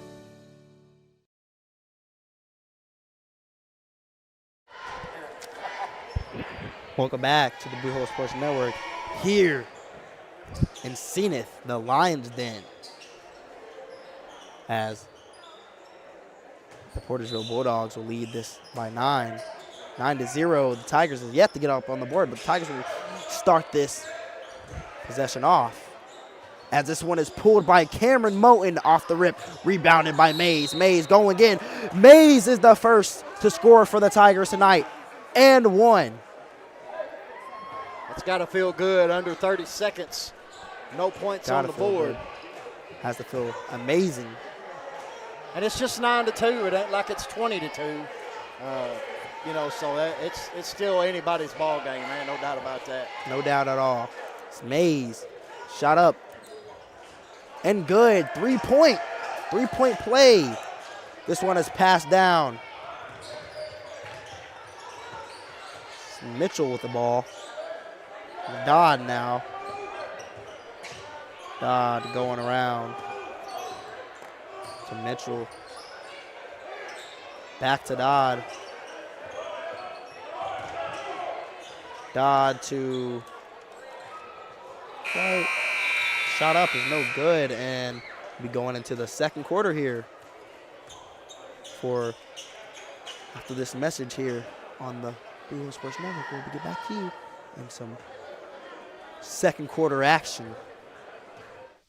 Hey, if you want a truck or a real fine car, Faulkner Auto Sales can get you cruising in any style. If Faulkners don't have it, they can get it. And if they can't get it, it's not even made. Go see Dwayne and Kevin at Faulkner Auto Sales on Truman Boulevard in Caruthersville or call 573-333-3800. And remember, if Faulkner's is not on the back of your vehicle, it damn sure ought to be.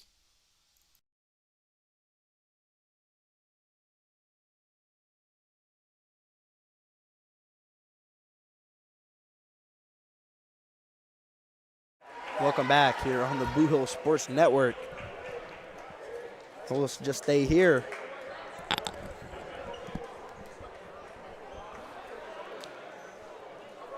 Where's the sheet at? In there. The Tigers and the Bulldogs will come back on to the court. It's loud here tonight in the Lions Den. The Tigers bring this one up. Buttram.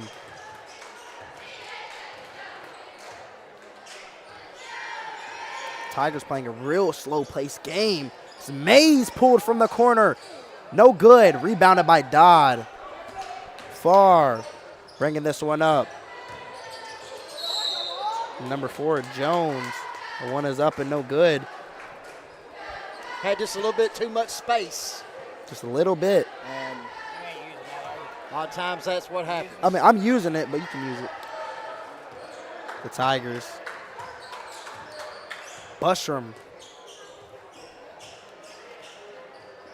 To Jackson. Jackson to Hodges as he pops out. Buttram pulls it from the wing, and it's good. Money from the 3.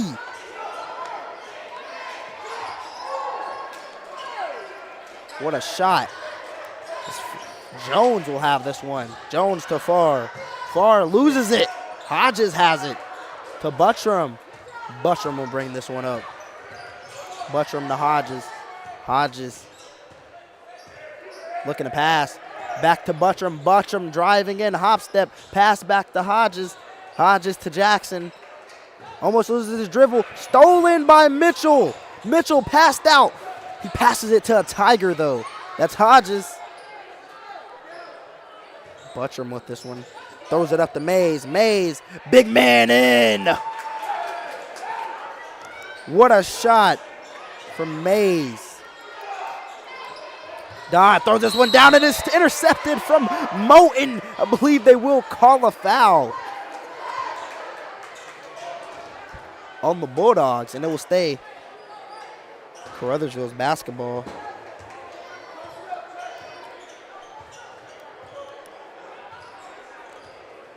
Tigers have been coming out shooting so far. Moten from 3. No good. Rebounded by no one. Poked out of bounds by the Tigers. Portersville will have this ball. Dodd will be taking it out to Farr. Farr bringing this one up to Mitchell. Mitchell bounce pass to Simmons. Simmons with the mid. No good. Rebounded by Jones. Put up and good. Easy 2. Is that rebounding again? Leads to easy points for the Bulldogs. The Tigers. Buttram gets a screen from Mays. Pass to Mays. Pulls it. No good. In and out. Rebounded by Jackson. Jackson tries to pass, but it's stolen by Farr. Farr bringing it up. Euroed. Up and no good. There's a foul on the ground.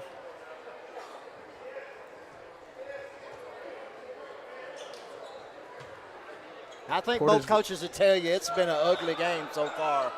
Nothing's probably went much as you would think they planned on how it was going to go. Yeah, nothing's going according to plan as it seems so Either far. side.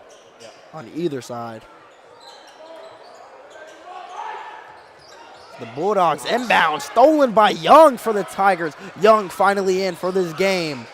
Mays looking to pass to Moten. Moten back to Mays, wide open for 2. Mays is having a game. 7 points for the Tigers out of 10. This one passed down to Simmons. Simmons trying to big man Mays. Simmons up, no good. Rebounded by Moten for the Tigers. Moten passed down to Jackson. Jackson. Hezzy loses his dribble, gets it back multiple times, past to Mays. Mays to Moten. Moten to Jackson on the wing for 3 and good. Baby Charles. First lead of the night, isn't it? First lead of the night for the Tigers. This one is out of bounds on the Tigers. Will be Bulldogs basketball. 10-0 run in this quarter. 10-0. No, sorry, 10-2.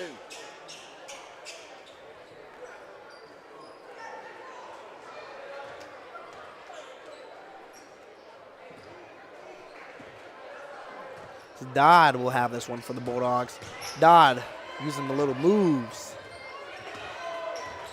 Dodd tries to drive it in, passes it out to number 2, Deere. Deere jumps on it. A jump ball.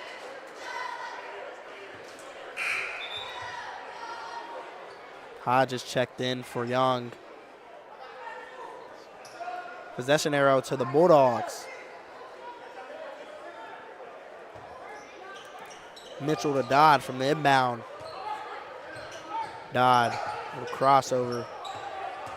Dodd now guarded by 2 defenders wide open. Mitchell, but he doesn't pull it as he's picked up on by Mays.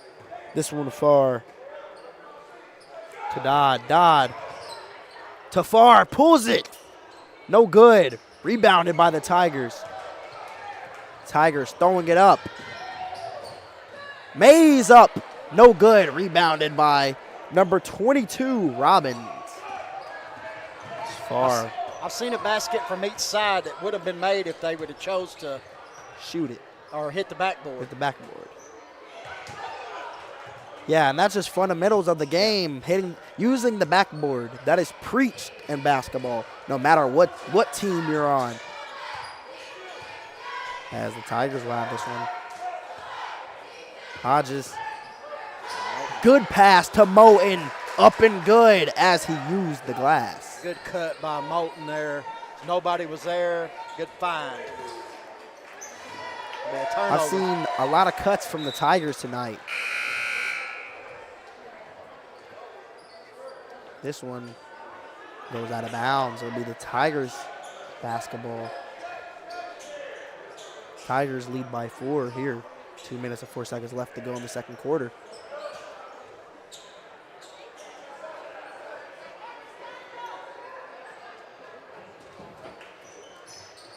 Mays to Moten. Moten bullying his way up into the paint. No good. Rebounded by Simmons. He's fouled by Moten. Yeah, Portersville had an 8-0 lead, and they have went around and outscored Portersville 15-3 since that. Yes, they have. Maybe on the bench, Coach Billings was telling them, hey, y'all got to get it moving. As Simmons. Now this one. Mitchell.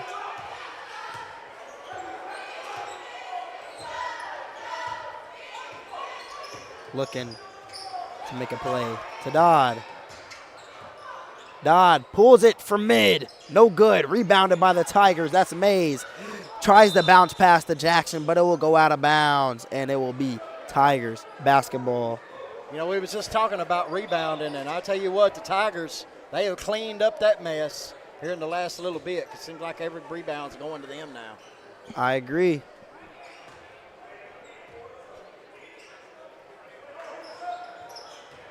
This one is inbounded. Simmons. Simmons will lose this for the Tigers, for the Bulldogs, as the Tigers will gain possession. But now it will stay Tigers basketball after it will be out of bounds off a Bulldog. Buttram pulls from mid. It looks kind of iffy. Rebounded by the Tigers. Moten using a little bag. Pulls it. No good. A little close shot. Rebounded by the Bulldogs. Dodd throws it down to Mitchell. Mitchell back to Dodd. Number 4. It's far. No, excuse me, Jones. Don't count it. Offensive foul on number 4, Caden Jones. And he is not happy about that one. Tigers bringing this one up. Buttram looking to make a play to Jackson. Jackson tosses it up to Mays in the paint. Mays off the backboard and good. Once again, what a game from Mays. 9 points. Almost stolen by the Tigers, but the Bulldogs will get it past half court as Mitchell travels. No foul. No foul, okay. One thing's for certain, Croswell Tigers has definitely did a switcheroo on their defensive intensity as they have turned it up a notch or two here in this second quarter. Lead by 6. Oh, yeah, and the Tigers, they're real good on defense, especially that Coach Mott press. It's Mitchell. The Simmons pulls it in the corner. No good. Rebounded by the Bulldogs. That's Dodd. Dodd to Mitchell. Mitchell back to Dodd. Dodd, Kobe fadeaway. No good. And now will lead us into the half. Already halftime here in Zenith. And we'll get back to you soon after this halftime break.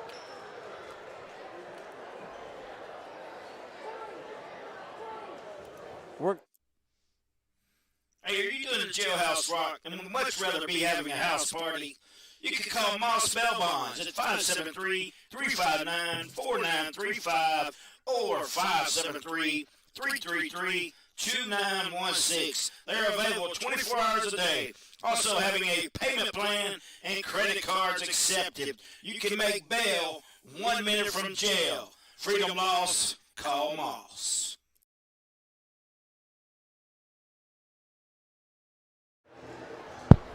Welcome back here on the Bootheel Sports Network, and we will stay here until halftime is over.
Welcome back here on the Bootheel Sports Network as the Tigers and the Bulldogs coming back here for some second half action, third quarter. Yeah, it's been a tale of two quarters. I mean, Portersville pretty much dominated the first one, and then even more so domination was Crowsville in the second quarter. So that's where we're at, 17-11, quarter three. Let's see who dominates this one or if it just evened out in a shootout. Maybe just a defensive quarter, maybe. Who knows? Well, you'll find out here tonight on the Bootheel Sports Network, your local source for high school sports in the boot, as this one is out of bounds. And it will stay Caruthersville's basketball. Those are the kind of turnovers that make coaches have nightmares at night, those unforced ones. Sort of wide open. It's the sub. Young comes out for Moten. Moten comes in for Young.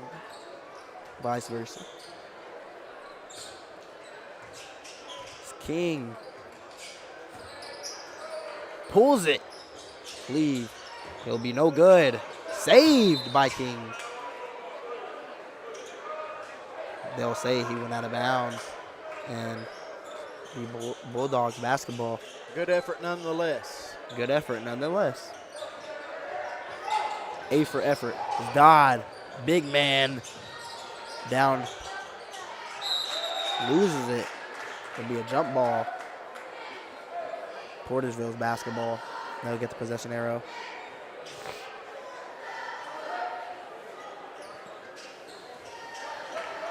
Inbound this.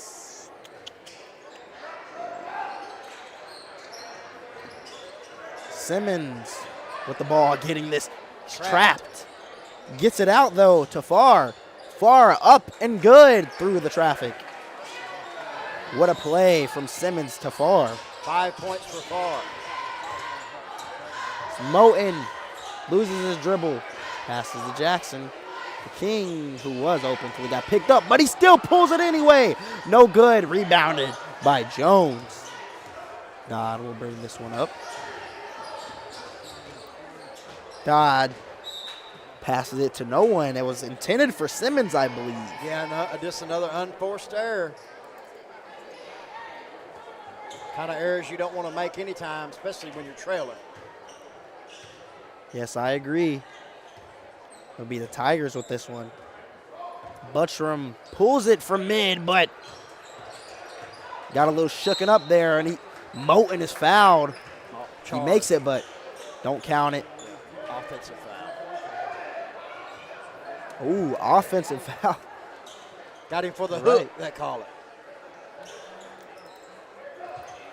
Portersville with this one off the foot of Hodges, recovered by Buttram. Jackson up, no good from the mid. Hodges gets the rebound. Hodges man's in there, no good. Rebounded by Mitchell for the Bulldogs.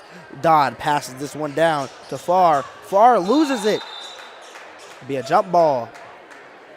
I know the Tigers have had at least 5 or 6 balls go in the bucket and bounce right back out. Right out, in and out. That's how it was in the first quarter as well. Yes. In between the legs of Dodd from the inbound. Almost loses it, but Mays gets this one back to Jackson. To Mays. Mays pulls it. No good off the bank. Rebounded by the Tigers. Moten to Hodges. Hodges tries to pass it off the King, but it'll be out of bounds off another error. Passing error. Be Portersville's basketball. Number 14, Farr, taking this one out to Dodd. Cole Dodd to Mitchell. Back to Dodd. Dodd to Farr. Farr in the corner, no good. Rebounded by Jones. No good as he tries to put it back. And they also get the rebound back. No good, but now the Tigers have this one. Jackson to Mays. Mays to Hodges. I don't know if he intended to pass that.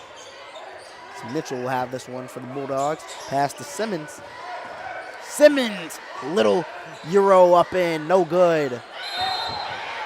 He fouled. Getting a little physical out there. Real physical. loud over there on the The Tigers basketball. So Bulldogs will get back on the other side. So Buttram being defended by Farr. Directing. Calls for a screen. He gets it. Doesn't make a play off of it, though. Calls another screen from Hodges. Passes to Hodges off the cut. He knows how to play it, but he doesn't make it. Rebounded by the Bulldogs. Good Dodd offense to Farr. and good defense on that. He'll be caught up. Out of bounds. Bulldogs basketball. And Hodges played well off that pick and roll there. He just didn't finish it. As you was talking about over here, Chris. Learning how to finish. The Tigers will have this one. Jackson guarded by Dodd. Gets a screen. What a screen. Double dribble. Bulldogs basketball.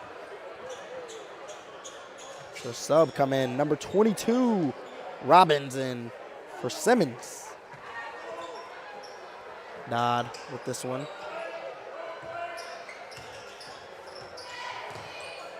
Little press. He gets around it though. Dodd to Mitchell. Mitchell gets around him, loses it, but gets it right back from Robbins. That one is stolen off the pass. There's another double dribble by the Tigers. Can't do that. I know it's only in the third quarter. We still got 10 minutes left to go, but I got to nominate this game as probably being the ugliest game of the day so far. Really, the ugliest game of the day? I think the ugliest game of the day was, what was the team? I forgot what team it was, but I'll get back to that in a minute. The Dodd loses it. The Tigers. Moten up and good for two. Finally. Yep. Some points on the board here.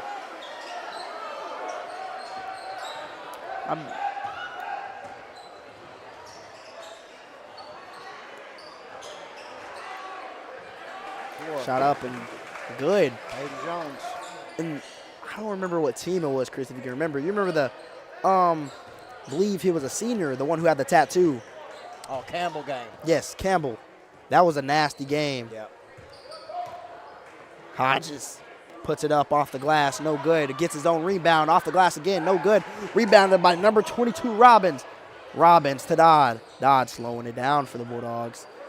Dodd to Farr. Not sure that's what Coach T.J. Smith wanted. They maybe wanted them to run, as a couple of defenders for Crutchville was slow getting back. Number 32, Green, a new face here on the court tonight. Gets a screen. Tries to roll off of it. A smooth layup, but no good, and it will be travel. Young comes in for Hodges. Coach T.J. Smith can't believe it.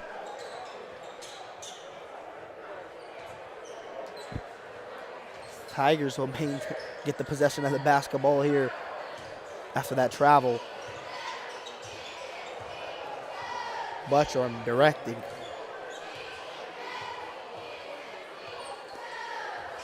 Buttram sizing up. Buttram gets a screen, goes left, past the Moten off the roll. Tries the big man, no good. Gets his own rebound, passes to Mays. Mays to Buttram. Buttram thinks about pulling it, but he drives in instead. He tries to bail out, but think they'll call a foul. And they'll give it to him. They'll give him the 2 points. Not the 2 point, but they'll give him the 2 free throws. No. Called it on the floor. On the floor. That is the right call. Mays will have this one. Gets a screen. Goes off the baseline. Floats it up and good. Everything's falling for Mays tonight, dang near. Yep. It's Dodd over here being defended heavily by the Tigers. But he gets it out. Far to Simmons. Simmons big manning around, pivoting up, no good. Rebounded by Jones, no good. Rebounded by Farr, no good. Jump ball. Portersville basketball.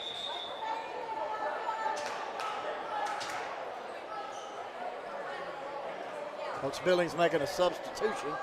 Hodges checks back in, and looks like Young will take a seat. Number 31, Simmons, big man again, and they'll call a foul as he's going up.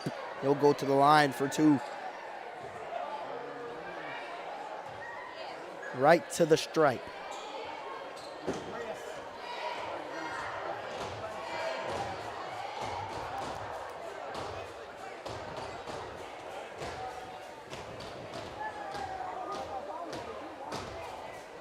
First shot up.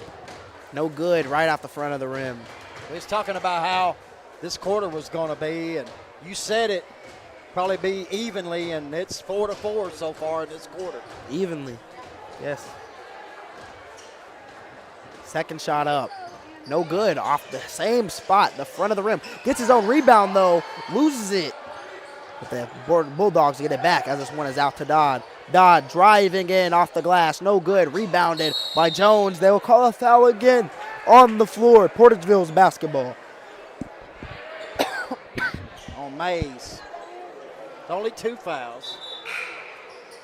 Fouls are Definitely don't evenly. want him getting in foul trouble.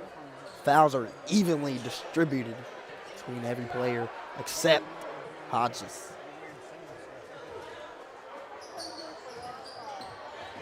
It's number 14 far to Simmons.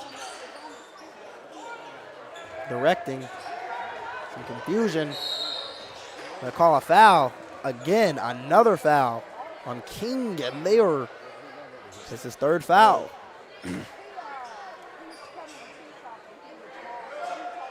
Coach Billings told him he can't do that. Young Definitely comes don't in want for him, King. Yeah, definitely don't want him to foul, put Portersville at the line, because they got 14 fouls, the Tigers do.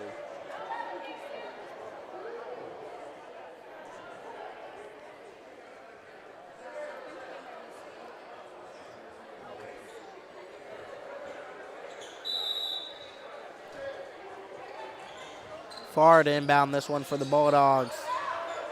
Simmons has this one, has his back turned though. Gotta get his back turned back around.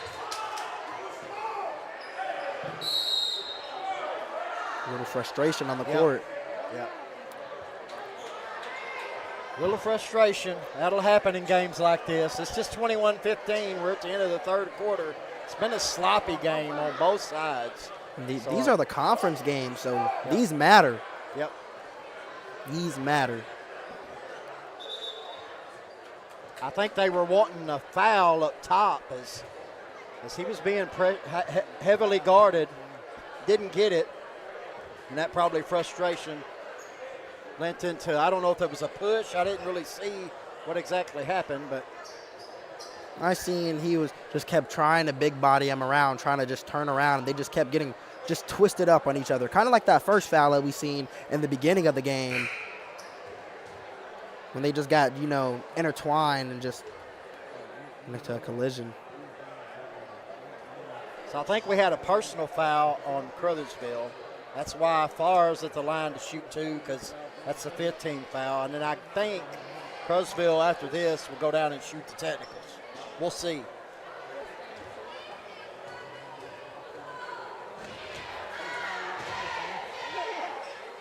Shot up. No good. At that front of the rim. Got to put a little more oomph on it. Portersville only 1 for 5 tonight from the line.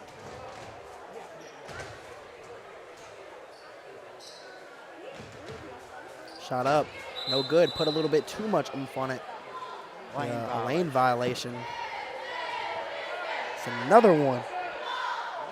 I think Hodges got in there just a little bit too quick. Maybe 3rd time's a charm here. Hodges is fired up.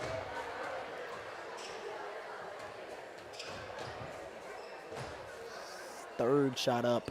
And it's good. 3rd time's a charm.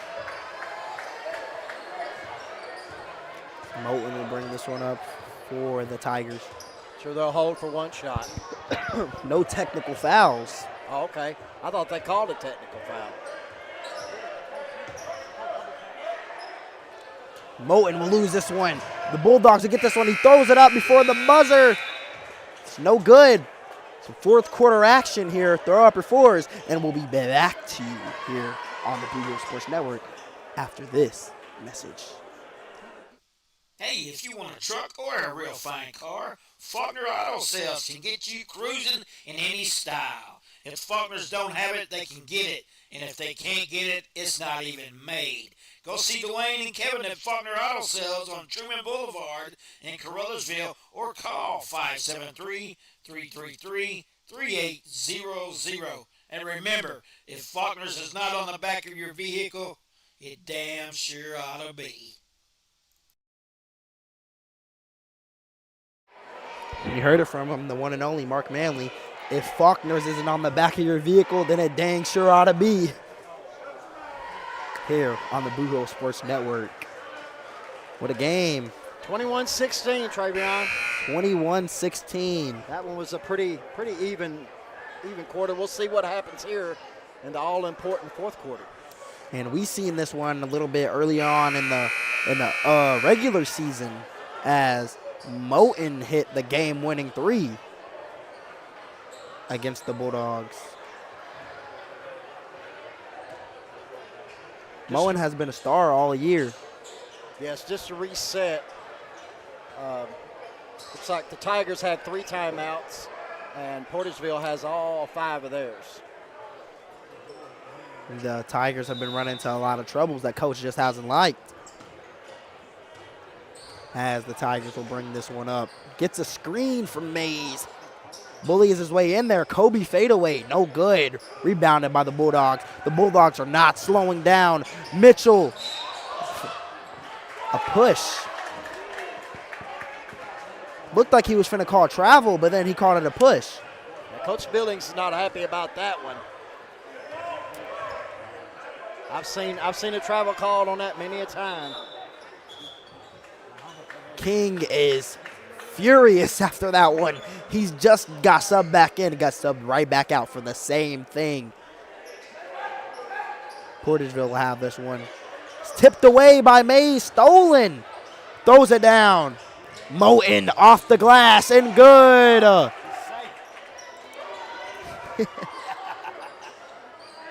Safe. Slid on in the home plate. That one will be off the hands of the Bulldogs. Tigers will get this one back. The Bulldogs are running into some trouble off of, like Chris said, some errors. Just some technical errors. Little things. Yeah, this low-scoring game, you definitely don't want to be making those kind of errors here this late. 2 great teams going off against each other. As Mays goes in. Mays is really showing up for this team. 13 of the 25, Travion. 13. That's, wow.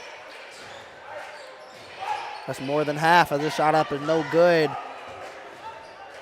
Throwing it down to Malden. Looks like a pass in football. Shot up, no good. Rebounded by the Bulldogs. The Bulldogs are more fast-paced now. Dodd pulls a mid, and it's money. His first 2 points of the game, and timeout. Timeout. Jay Smith. Bulldogs. And we'll be back to you here after this message. All right. Remember, we're a team that plays together. Listen, the winning will take care of itself. We just have to get everyone involved. In interscholastic sports, we celebrate what makes every one of us unique. And in the pursuit of a common goal, everyone in the huddle, in the bleachers, and in the community comes together. This message presented by the MSHSAA and the Missouri Interscholastic Athletic Administrators Association. Welcome back here on the Bootheel Sports Network. There's still a timeout. Should be coming back out to the court in a minute. Chris, you gonna get you one of them warm-ups? I got one. The Portageville Bulldogs finally used one of their timeouts here in this game. It's a real close game, but low scoring. The Bulldogs are still in this one, so there's no need to stress. Still 5 minutes and 41 seconds left to go here in the fourth quarter of this junior varsity game. You know, we was talking about how coaches are not going to be happy. The only thing about this game that either coach will be happy about will be the win in this one. Exactly, and it all matters. Like I said, it's the conference tournament. Hodges this is conference. with his first two. As Mitchell passed afar, but it was not a good reading pass. Young brings this one up, and Young gets on the board for the Tigers. An 11-point lead. That's the biggest lead of the night for Caruthersville. Far being guarded. Simmons finally back in the game. They'll call travel for the second time on Simmons. He's just a freshman. He's going to be very, very good in the next year or two. Just got to work on some footwork. He'll be fine. Yes, he does. Moten, this one to Young. Young all the way to Jackson across the court. Jackson to Moten. Moten directing. Gets a screen. He rolls off of it. Passes the Mays. Be a timeout by the Tigers. No Billings. And we'll be back to you here after this message. Glowing Hearts In-Home Care Service is an in-home supportive care provider serving the area from locations at 1119 Ward Avenue in Caruthersville and at 511 East M in Marston, Missouri. Glowing Hearts has friendly, professional employees who provide home nursing visits along with personal and homemaker services to enable clients to remain at home. There is a difference. See for yourself by calling Glowing Hearts In-Home Care Service in Caruthersville at 922-5056 or in Marston at 643-2537. Welcome back here on the Bootheel Sports Network. With 4 minutes and 44 seconds left to go here in this conference game as the Caruthersville Tigers junior varsity face off against the Portersville Bulldogs junior varsity. Yep, the winner of this game is going to face Hayti Tuesday night, 4:45. That'll be a good one too. Hayti, they will face off against Hayti, the Hayti Indians. Hayti looked really, really good in their game earlier. Mark Manley's team. This one is up. No good from three from Mays. Rebounded by the Tigers. Hodges passed to Jackson. Jackson bullying it in. He might be little, but he goes in and he doesn't care. The shot is no good. He saves it for the Tigers. Hodges using some bag work to Moten. Loses it, but it gets to Jackson somehow. Jackson tries to pull him in, tries to throw it behind his back, but no good. Recovered by the Bulldogs. Simmons he does lose it. Moten will bring it up. It's a 4v5. They better do something. A save from Young, but to the Bulldogs. Far. Going up and in, no good. Too hard off the glass. The Bulldogs get it again. There's a little break in the defense. No one's doing anything about it. There'll be a push on Moten. Bulldogs basketball. That's his team foul number 2. And you'd think there'd be a lot more fouls with the aggressiveness we've seen in this fourth quarter. Tons of fouls. It's been a lot of breaks in defenses, but it's just a lot of sloppiness when there is. As that one is up and no good. The Tigers have one behind them. Hodges gets fouled going up, and it will go to the stripe for 2. Good job by Quade Mitchell getting back on that one, as it was 3-on-0 at first. What a hustle. Yeah, he stopped the easy layup.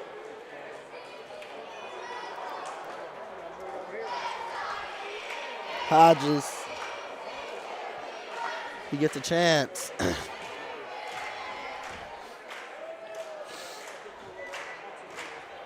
First shot up, good. His first points of today. No, it's not. He's got 3.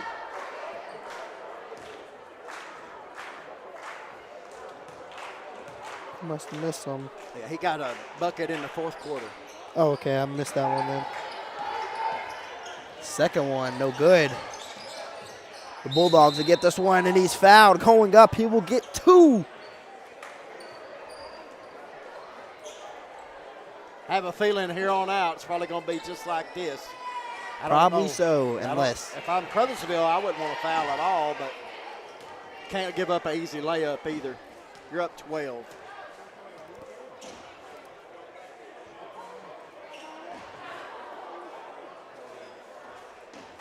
First shot up, no good. The Bulldogs have not been too good at shooting free throws. Yeah, today. Simmons 0 for 3 on the night. Here's his 4th free throw. Will he be 1 for 4? Cut the lead to 11. Nope.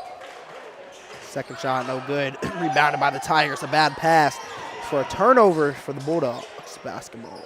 Far in the corner, no good. Rebounded by Dodd, but he throws it out to the Tigers. Bad pass. The Tigers somehow still maintain possession. Hodges gets a screen from Mays. Mays rolling. Hodges floats it up. No good. Rebounded by Mays, and he's fouled.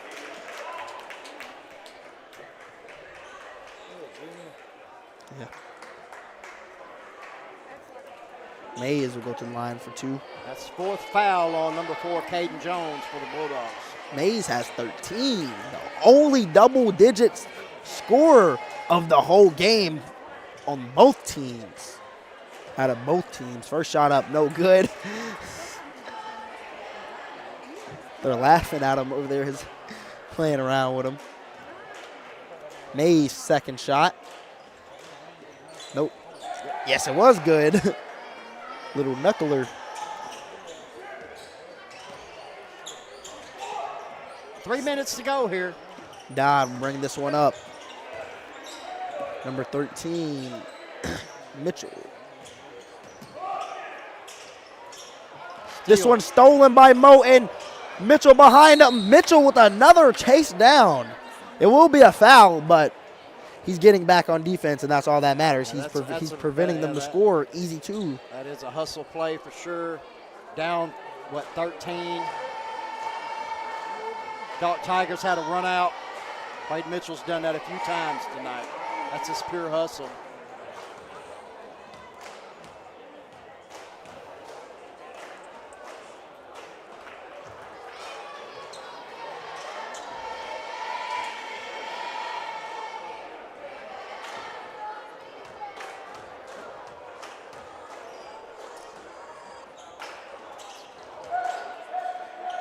Both shots are good.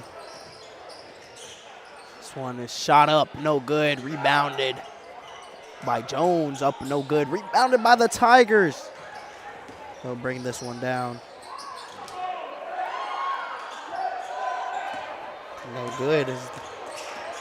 Moten almost steals this one. A little Euro up and in off the glass, no good. Rebounded by Jones, put up again for an easy 2.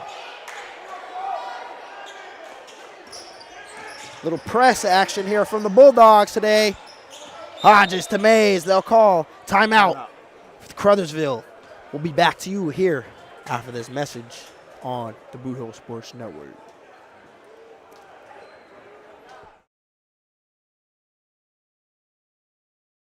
Tri-State Mobile Concrete, LLC.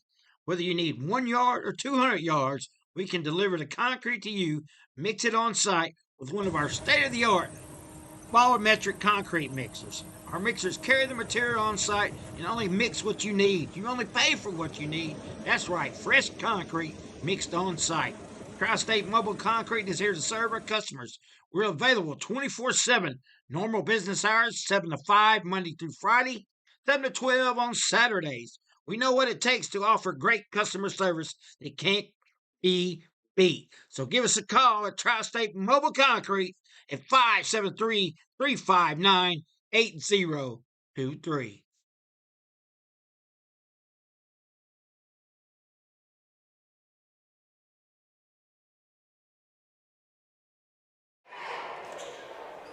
Welcome back here on the Bootheel Sports Network. After that timeout here, 2 minutes and 8 seconds left to go. 12-point lead for the Tigers. Portersville's got to force a turnover or something. They'll start fouling.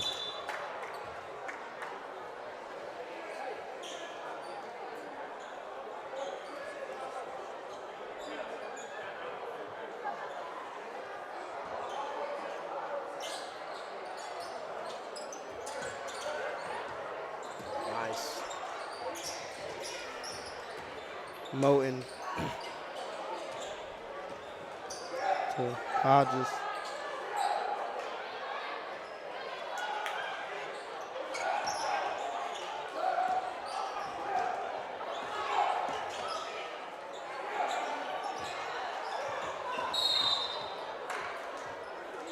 It's a foul. Be team foul number 4. The next one will put the Tigers at the line for 2. I don't know, at a minute 30 left, I would probably foul immediately. Hope they miss free throws. Tigers shot up and good. Mays. 16 on the night.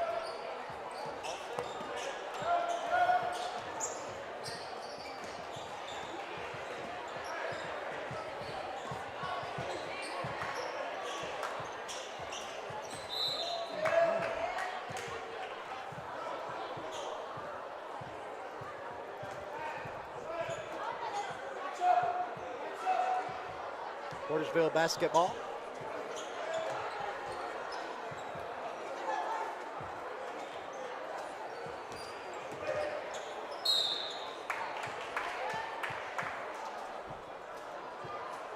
That's going to send Portersville to the line. It should for 2 free throws.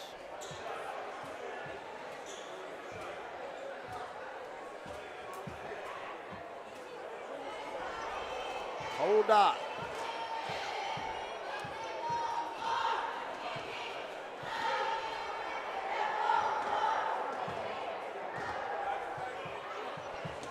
First shot up. No good. Stick around as we got the main event coming up next. Mark Manley and Charlie Duckworth had the call. South Plymouth Scott versus Crothersville. Varsity action.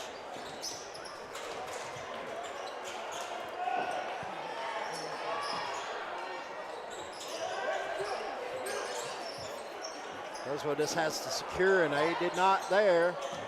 Nice pass. Missed the shot. Simmons up and good. Cut it to 9. Jackson will have this one. Jackson to Mays. You got a foul at this point. Mays the king. You got a foul at this point. King to Mays. Good job on To not allowing Moten. the foul. Moten up. No good. Rebounded by Jackson. Jackson to Mays.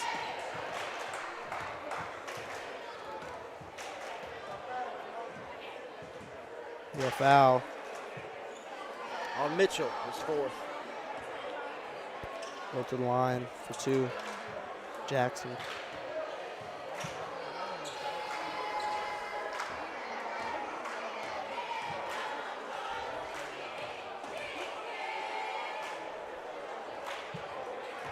A win and out. We've seen that. First one. No good.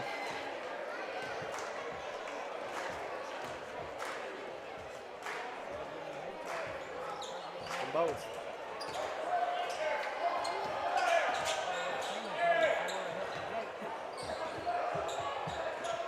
30 seconds left to go in this one. Mitchell for 3. No good. Rebounded by no one. Out of bounds. Tiger basket.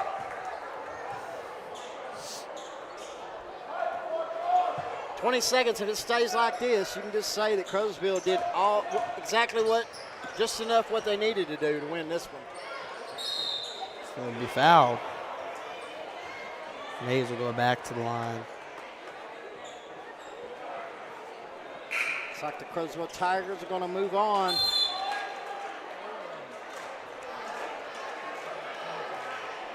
We'll have a battle of the Bootheel Tuesday night, 4:45, out here at the Lions Den.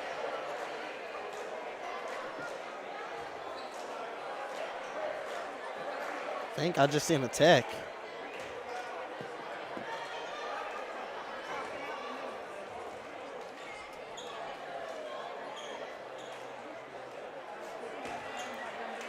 First shot, no good.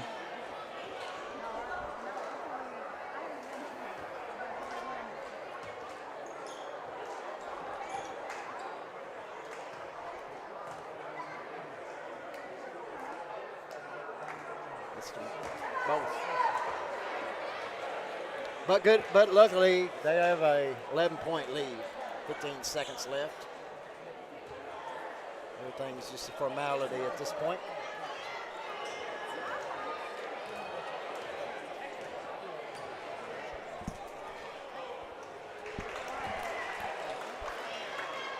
Moten shoots and scores. Both of them. 9 points for him.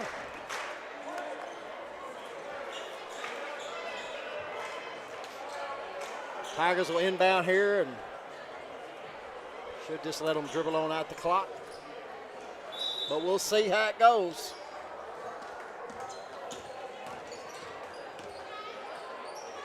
There's a foul not called, but refs are wanting this one to be over with.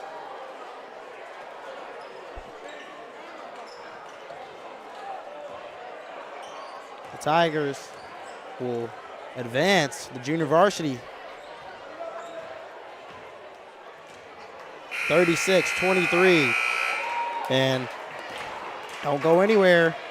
It's another game. The Caruthersville Tigers varsity versus South Pemiscot.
All right, welcome to the Bootheel Sports Network. Main event time is we got the South Pembscott Bulldogs and the Crowsville Tigers. Charlie, you had this game earlier in the year, so we got a rematch here. Tell us a little bit about that first game. Well, I mean, really, if you think about it, it was a game where the Tigers, they really had all the momentum in that game. They were controlling the pace. They were able to get the tough baskets, tough rebounds, but then the zone, the one issue with their zone this year has been getting a three-point shooter open.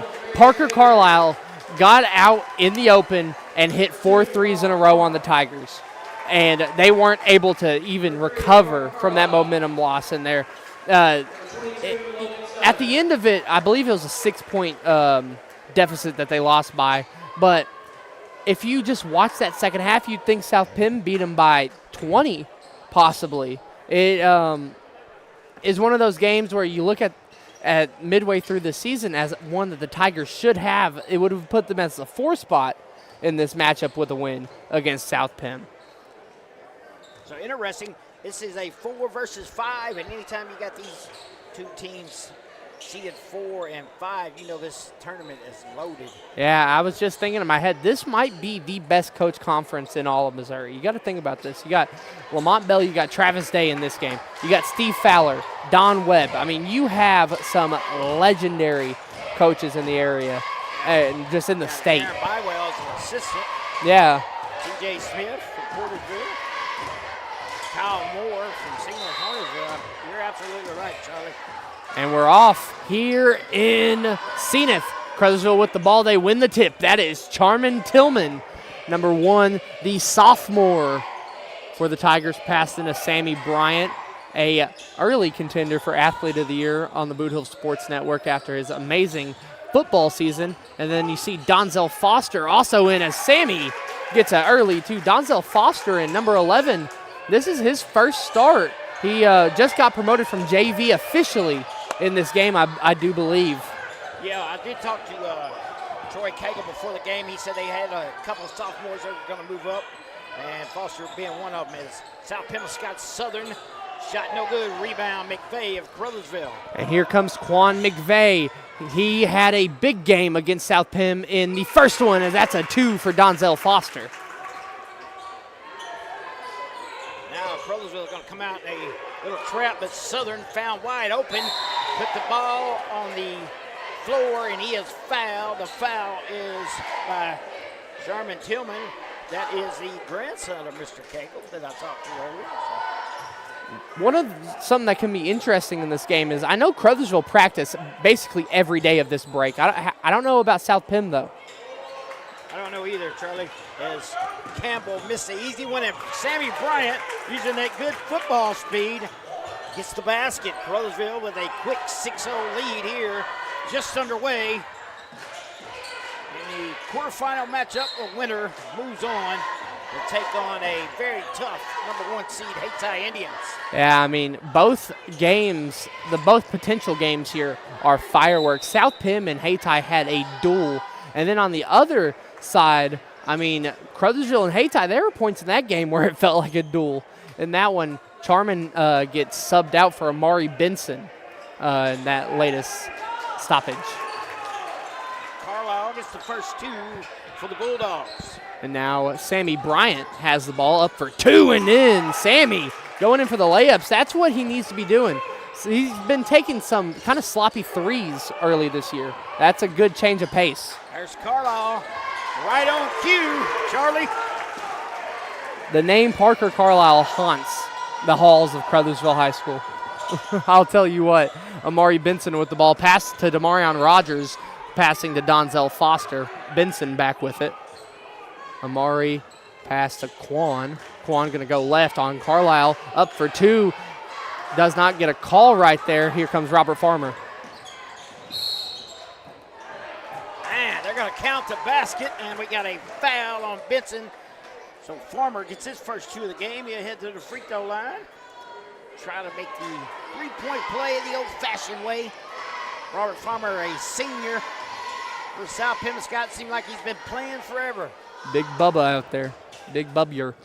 And the Missed first. it. Oh, look at there. Carlisle with a rebound. He missed it, got it back, and now he's going to head to the free throw line. Carlisle, also a senior, working hard on the boards there. Like Charlie said earlier, he was a big factor in the win earlier this season, and he's already got 3 in the game. Looks to give South Pim a lead or tie it up. So now, Crothersville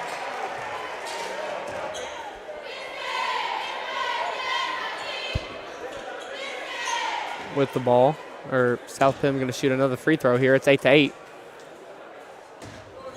Second free throw is no good, rebounded by McVeigh. So now here comes Quan McVeigh. And there's going to be a foul called on South Pim right there.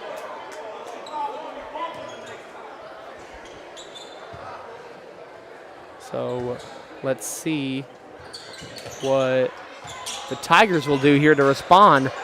Demarion Rogers is going to go in for 2 and 1. Demarion Rogers, he had his big kind of shining moment last year in the Bootheel Conference Tournament when he got called up from JV to varsity, hoping to make that a second year in a row.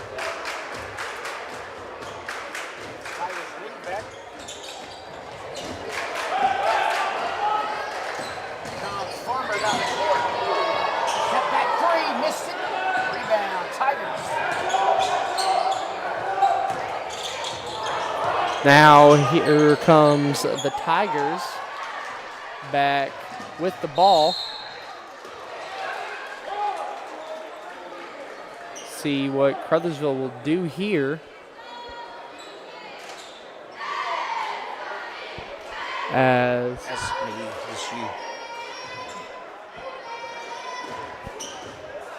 now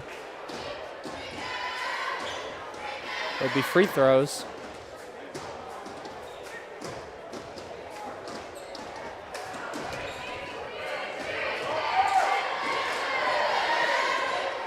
Ty Campbell at the line. Campbell misses the second. So now here comes Quan McVeigh and the Tigers pass to Donzel Foster. Foster going to move around. Pass to Sammy. Sammy going to go right. Euro step in. He gets blocked right there by Campbell. Carlisle with it. Now he gives it up to Campbell. Robert Farmer. Back out to Ty Campbell. Got a 10-8 ball game. Pass stole away by the Tigers. And there goes Foster going up and in for 2. Donzel Foster is the design of a player Coach Lamont wants in his offense, as Southern just gets an easy 2 right there on the other side for South Pim. Yeah, Tigers took too long to get back on that one. Now McVeigh has it. Going to go right past to Foster. Foster to Benson. Benson going to slow it down. Wants that pace on his side. He's going to pass to Bigham now. Bigham going to go spin move up and in. Wow, big time move there by Bigham. And there's going to be a foul called on Bigham right there, I believe. See Coach Travis Day there. Got a flop. Oh, the flop. Yeah. They called a flop on Bigham. Flopping. I'm not sure. I mean, he was getting tripped up there on that shot. Who knows? Well, good thing is it's not a foul. That was Carlisle at the free throw line. He'll drive, kick out to Farmer. Open 3. Missed it. That's unusual for Robert Farmer. Southern tries to save it, but he steps on the inbound line. So Crothersville basketball.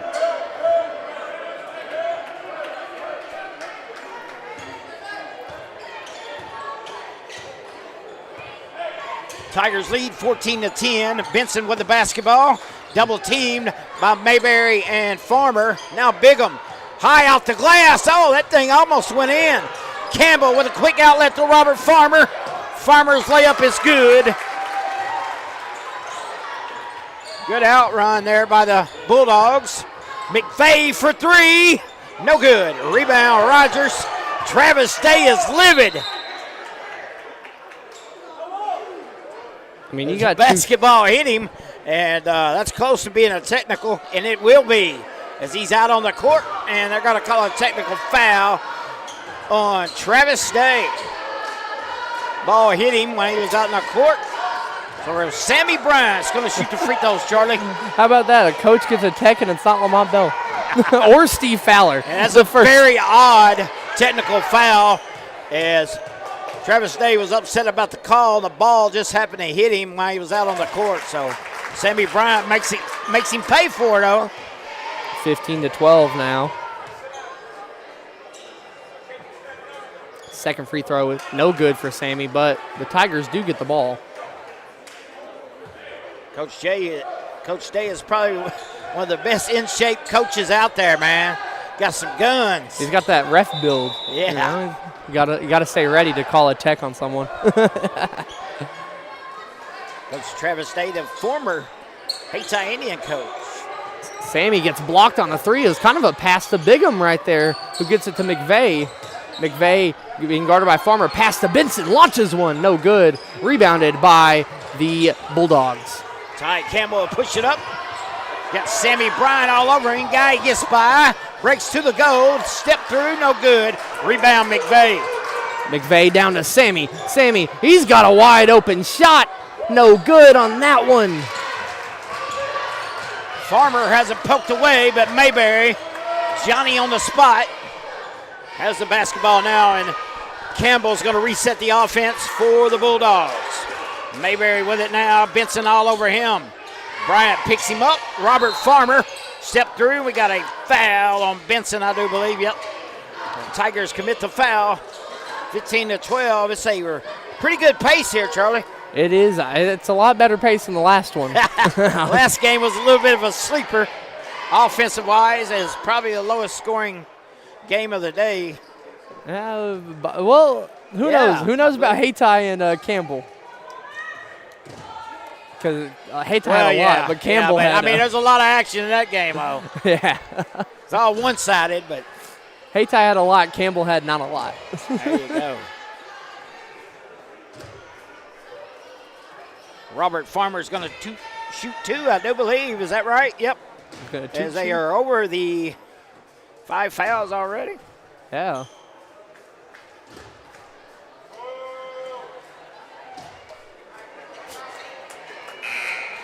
And now Faison Taylor going to come in for Benson. That's another one of the call-ups right there. Faison Taylor adds a little bit more length to the team. He's had one varsity standout moment, his buzzer beater against Huntington last month in the Charles Quills Classic in Dyersburg. Farmer gets his 5th point, his 2-point lead. Ball movement by the Tigers. McVeigh with it. McVeigh goes up for 2. He can't get it, but Bigham fading away. Can't make it. Sammy gets the rebound, and the Tigers are up 4. Bryant's having an excellent first quarter here. He's got 9 already in the ball game. Robert Farmer tries to shake and bake, and we got a foul. See who that foul's on right there. They're going to call that foul on Foster. That'll be his first. Still free throws for the Tigers.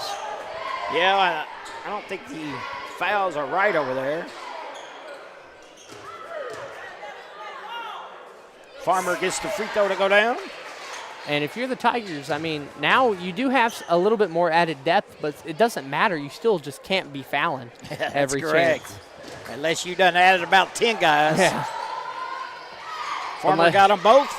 2-point lead for the Tigers with 2 to go. Now Faison, a pass into Sammy. Sammy going to drive in for 2. No good. Tigers can't get the rebound. But Farmer gets poked away by Faison. Bigham sliding around. Great hustle by the big man, Charlie. Lobbed up for Quan. Kind of floated up for 2 right there. I mean, Bigham, it would look like there was a slip and slide out there on the court. Slid in the home plate. Home plate bar and grill. Host of Tribe Talk with Coach D-Rob during the football season. Mayberry. Nope, check that. It's Robinson. There's Mayberry. Nice spin move, but he run into Bigham, and Bigham takes it away. The Tigers with the basketball. Bigham's a brick wall out there as now Quan cuts through the lane. Charging foul called on McVeigh. That was Robinson. Robinson, yes, getting involved. putting his body on the line. Yeah, great job. He was definitely set. Good call by Neely.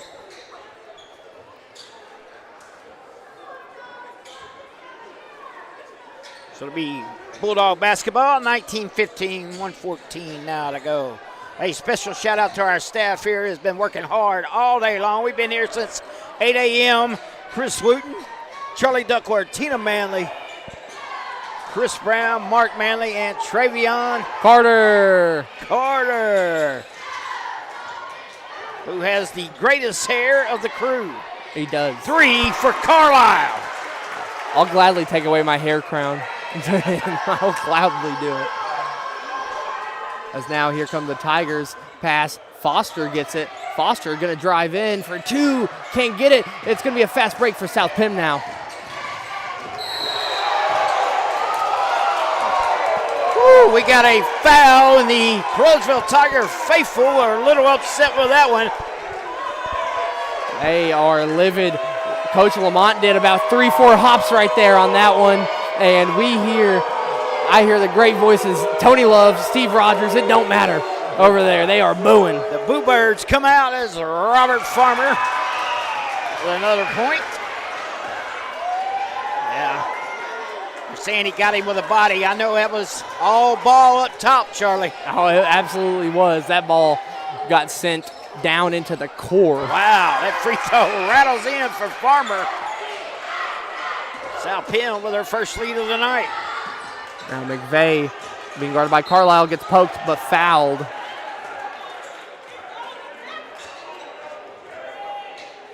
So it's going to be a foul on Carlisle.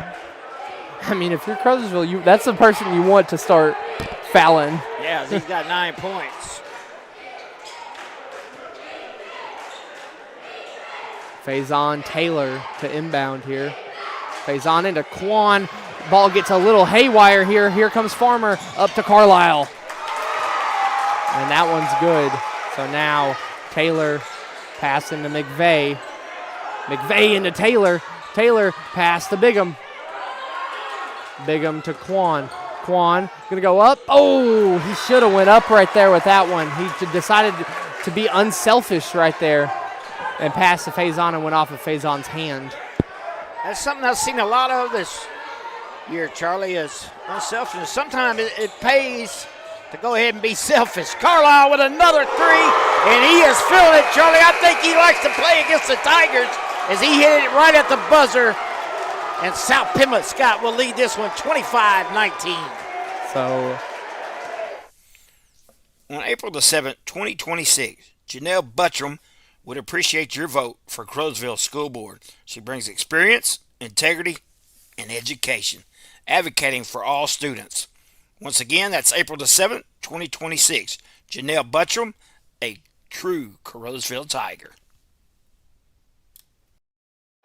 welcome back to the Bootheel Sports Network here. It's 25-19 after that Parker Carlisle 3 right there. I mean, if you're Crothersville going into this second quarter, it felt like you were going to lead until the last about minute and a half right there. The fouls start to stack up, and then you let Carlisle get kind of a wide open look from 3. Yeah, he's got 14, Charlie in the quarter. Farmer had 9, and Southern with the other 2 for the Bulldogs. For the Tigers, McVeigh had 2. Sammy Bryan had the hot hand. He had 9 for the Tigers. Bigham Rogers with 4, and DJ Foster with 4. That is your scoring in the first quarter. It'll be Bulldog basketball here in the nightcap. We appreciate everybody joining in today. It's been a very long day, but I guarantee you this game is going to be well worth it. Mayberry looks inside, nothing doing. Farmer come help him. Farmer looks to shake and bake, gets by Foster. We got a foul. We'll be on the floor, though. And the crowd. And once again, the Tiger faithful getting a little rowdy over here, Charlie. Well, if you can say one thing about Crothersville fans, they care about their team. That's right. They're very passionate. They Robert are. Farmer with it. Sammy Bryan to come out on him. Reset it at the logo. Mayberry and Campbell. Campbell trying to set the pick. Spin move. Farmer fade away. Got it. Robert Farmer Well, in another 2, he's got 11 in the game. That's one of those shots right there you just can't guard. I mean, that is really, really tough to shoot. That's a 2 in there for Quan. The momentum the Tigers just need to get right here. Yeah, 27-21. Campbell slows it down. Farmer. Lane open wide up, and we got a foul on Sammy Bryant as Farmer maybe took a shot across the old nose there. Took a rough one right there. That's the second foul on Sammy Bryant. I mean, looking at it already, you got Charman 3 fouls, Sammy 2 fouls, DJ with 1, Bigham with 1, and Quan with 2. Yeah, Bryant has 9 points, so definitely need him. Farmer makes the first.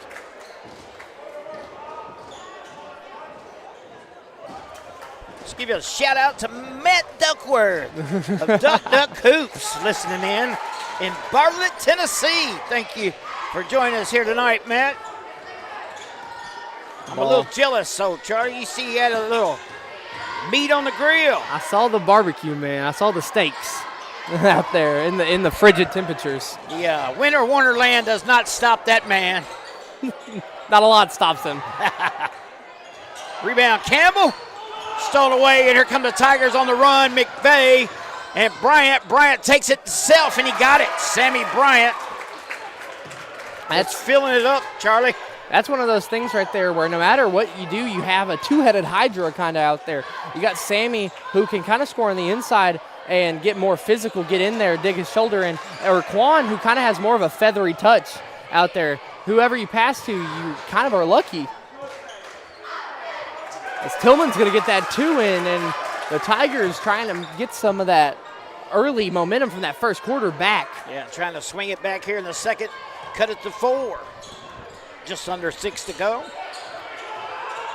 Robinson on the drive, got it in, hard off the iron, so the iron being kind to Mr. Robinson. Now Bigham with the ball, Bigham to Tillman. Tillman. Pass. Foster tried a quick pop pass, and that's going to go into Quan for 2. Bay with 6 now in the game. Lead back down to 4. Ty Campbell lost his man. Tried to finger roll it in. It didn't go. And now here comes the Tigers. Have a chance to make this either a 2 or a 1-point lead. It's going to be a 2-point lead for the Bulldogs after that 2 by Charman Tillman. Coach Travis Day calls a timeout. So we'll be right back on the Bootheel Sports Network after this. All right. Remember, we're a team that plays together. Listen, the winning will take care of itself. We just have to get everyone involved. In interscholastic sports, we celebrate what makes every one of us unique. And in the pursuit of a common goal, everyone in the huddle, in the bleachers, and in the community comes together. This message presented by the MSHSAA and the Missouri Interscholastic Athletic Administrators Association. Do it too, man. Welcome back to the Bootheel Sports Network, and I mean, we've been discussing this all day. The Stoddard County tournament got a couple updates from there. Woodland got upset. That's our number 2 team in the area in Class 1 and 3, and then Puxico barely survives the Dexter Bearcats in a buzzer-beating finish over there in Bloomfield. Yeah, what a tournament that is. We got a good one here in the Bootheel. We are in the deep part of the Bootheel, almost in the Arkansas, Charlie. Absolutely. We are in southeast West Missouri right here. Barry gets his first basket for the Bulldogs. Now here comes Sammy and the Tigers. Sammy hop steps in, up for 2 and good. They won it an and 1 right there. Sammy Bryant showing some leaping ability, hops his way to the basket. That's what I mean. He's such a physical finisher right there. He can kind of dig the shoulder and still go up with it. That ball gets tipped away. McVeigh for 2. I thought for a sec we were about to see a poster right there, but about to put that in the Scholastic Book Fair out there. That's just going to be a sloppy foul called on. Yeah, that's just a touchy foul. That's on Sammy. That's his third. Man. Bryant might have to set out rest of the half. And we're all tied up, so this could be a key moment in the ball game as Sammy Bryant's going to pick up foul number 3 with 4:18 to go in the second. They're going to keep him in here. Wow. As Parker Carlisle has the ball. Southern gets that too. So McVeigh inbounds to Bigham. Going down to Bigham. Going to go pass. He's going to get fouled right there. Good sportsmanship by Barry, helping him up after he committed the foul. Yeah, if you really think about it, these two teams are very, very sportsmanlike. I mean, the whole conference really is. As that is going to be a 2 for Bigham, and just like that, we're tied once again. Yeah, we're going to have a back-and-forth game all night, I do believe. Mayberry goes to the basket. He is not fouled. Missed it, and the ball is still going around. Now they get a foul on that one, and Barry will head to the free throw line. Might just be the Crothersville in me, but if you're going to call a foul, call it on the first one. Yeah. No doubt. I agree with you there. I kind of thought the same thing. The first one, yeah, that might be a foul. The second one, kind of did lean in there to get that contact in there. First free throw is no good.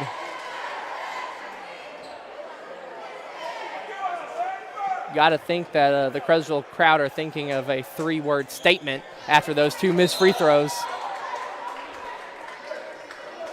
Parker Carlisle is going to pick up a foul. That'll be something else to keep an eye on. The fouls are starting to add up. Carlisle with his second. Now 3:45 on the clock. Quan McVeigh to inbound here. The Tigers, they need a nice possession here. Try and get inside to Bigham or Faison, I believe. As they're going to get into Bigham. He misses the 2. Rebound by Carlisle. Man, that's just... The old roll got him as it rolled on around the rim and come out. Would not go down for the Tigers. Bulldogs catch a break there. Robert Farmer on the drive. Nice defense. Had McVeigh open, but they could not get it to him. So good defense by the Bulldogs. Stopping the run out there. It'll be Tiger basketball with 3:20 left before the half. All knotted up. You got to think it's a rough one if you're anybody on South Penn when you see Quan McVeigh, Faison Taylor, and Bigham all put their arms out and try and block you. As that one is going to be a 2 for the Tigers, and Coach Lamont Bell's going to call a timeout there, get the Tigers sorted out, I assume. So we're going to take a quick break on the Bootheel Sports Network and be right back after this. Little Pizza Heaven, located at 503 Ward Avenue in Carruthersville, Missouri. You can eat in, take out, or get delivered. So make sure you call them at 573-333-0490 or go by and see Chrissy and the gang. Once again, that's 503 Ward Avenue in Carruthersville, Missouri, where they offer more than great pizza. Little Pizza Heaven, a Carruthersville tradition. Welcome back to the Bootheel Sports Network here in Zenith. The Tigers lead 37-35 to the South Pemiscot Bulldogs. Charlie Duckworth joined alongside Mark Manley on the mic. We got Chris Brown on the camera for this game. We got Chris Wooten on the scoreboard and clock for this game. As there's going to be a tech called, I'm pretty sure, on the Tigers, because they had 6 players on the court. Wow. Coach Bell pacing the floor. Got to think there's a few words that are in his head.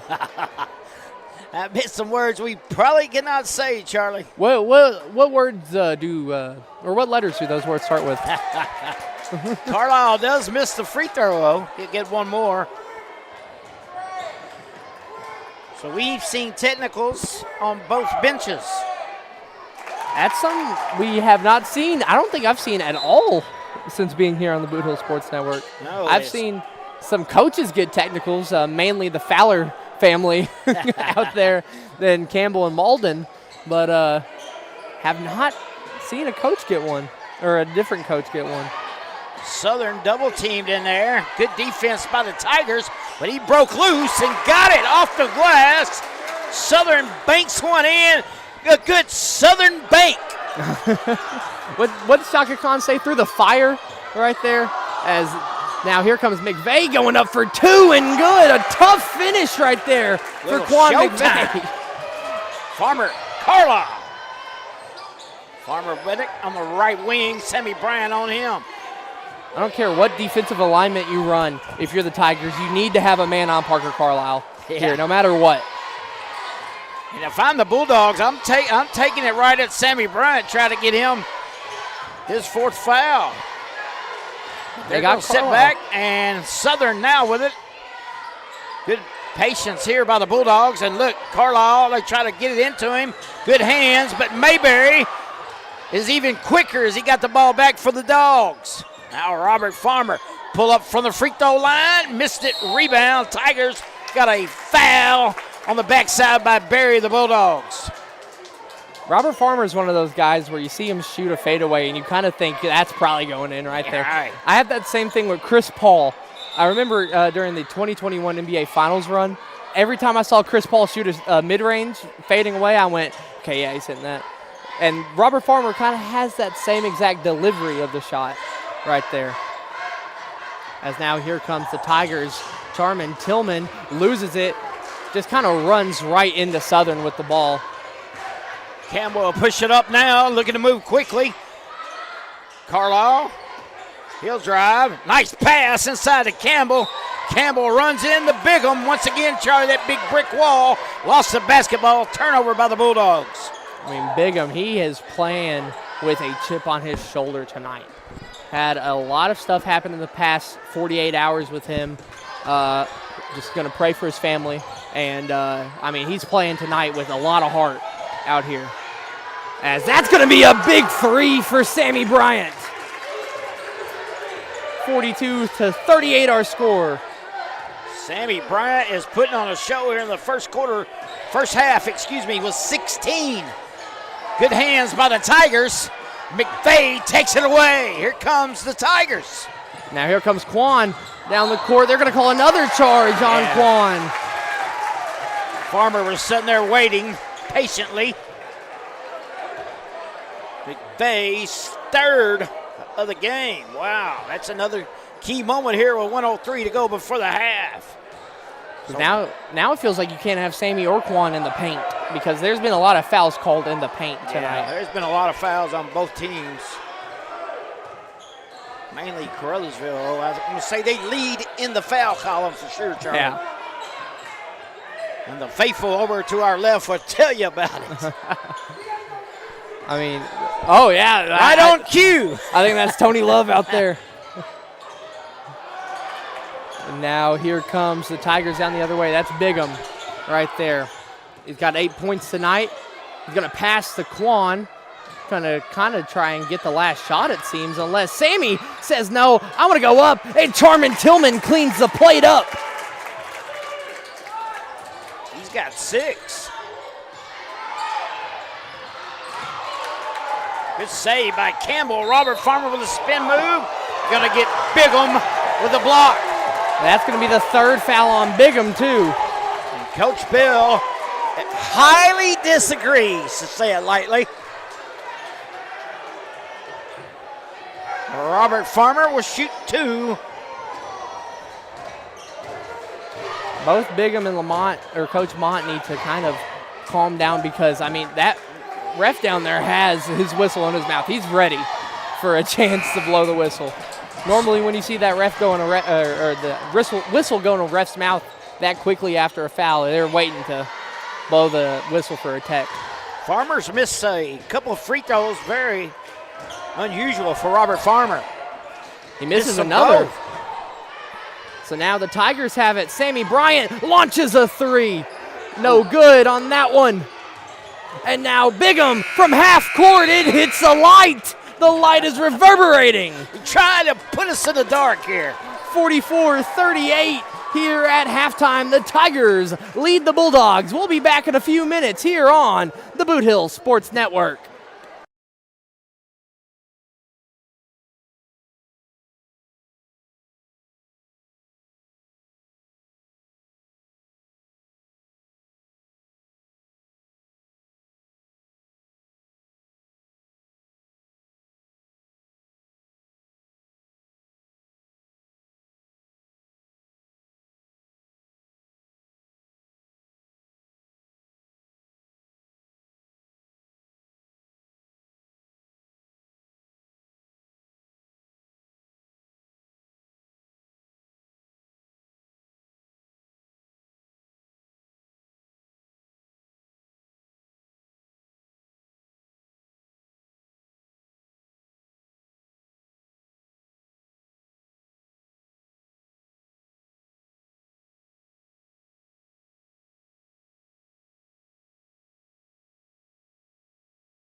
Welcome back to the Bootheel Sports Network. It is 44-38. Tigers lead the Bulldogs here in this 4 versus 5 matchup. Winner goes to play the undefeated in conference Hayti Indians. Woo. They have their hands full there. Scoring-wise in the first half for the Crowsville Tigers. McVeigh with 10, Tillman with 6. Sammy Bryant led the Tigers with 16 big ones. Bigham Rogers with 8, Foster with 4 for the Bulldogs. Farmer with 13, Carlisle with 15, Berry 2, Robinson 2, and Southern with 6. Now the Tigers take the inbound to start this third quarter. Tillman almost launches a 3. Sammy Bryant, no good. Rebounded by Bigham. Bigham bumps his man. Sammy gonna go in for 2 and good. That's the one good thing. You have someone that can score on the inside like Sammy that's like 5'10" right there, so he can kind of sneak in. As Bigham gets the rebound off the miss. Sammy gonna go up for 2. A easy 2 for Bryant, and the Tigers are up double digits. Biggest lead of the night for Crowsville. Sets at 10 points right now. Just underway here in the third quarter. Sammy's got 20 on the night. Tigers a little bit of foul trouble. We'll see if Coach Travis Day and the Bulldogs want to do some attacking there. As we all know, Bulldogs like to attack. Tigers wanted a tops call. They finally get one. Late whistle.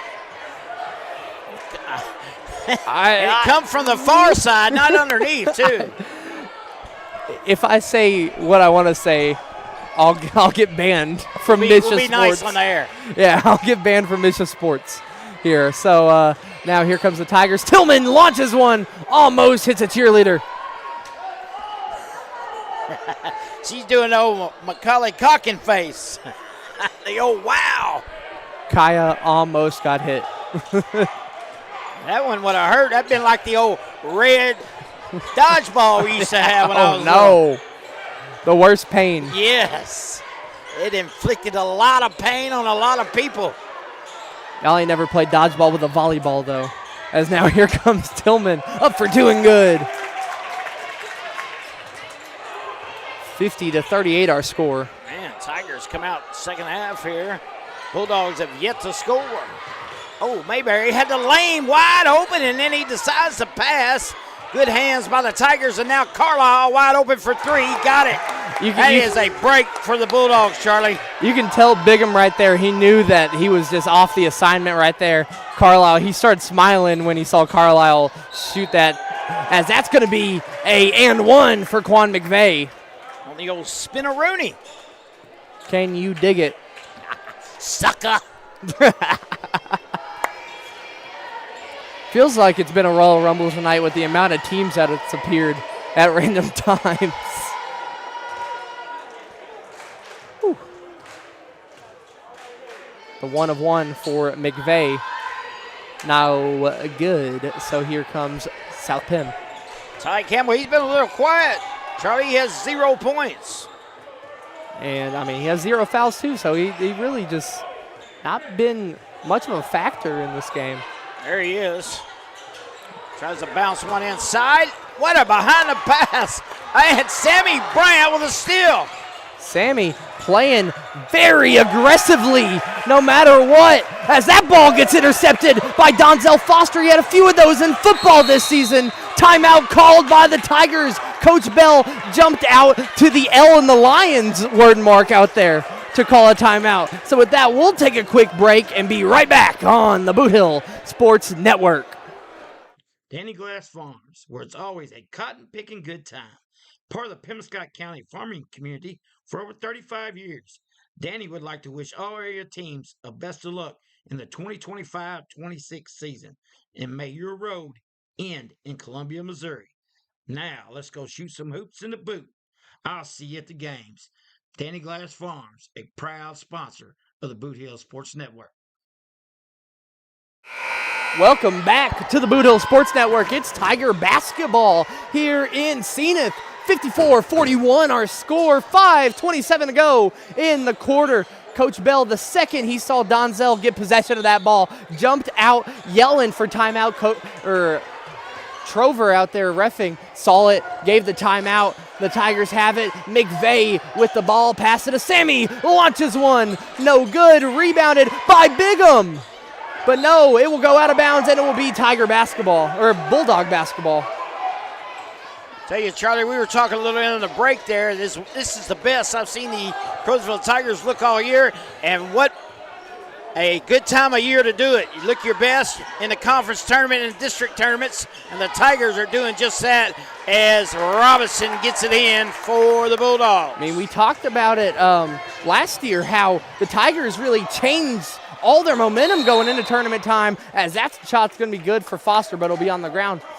Come tournament time last year, the Tigers kicked into a second gear after they got punched in the face at homecoming against Campbell last year. I mean, they went on a run in the Bootheel Conference Tournament, beat Hayti in the semis, beat Campbell. I mean, that rematch against Campbell, they dominated most of that game.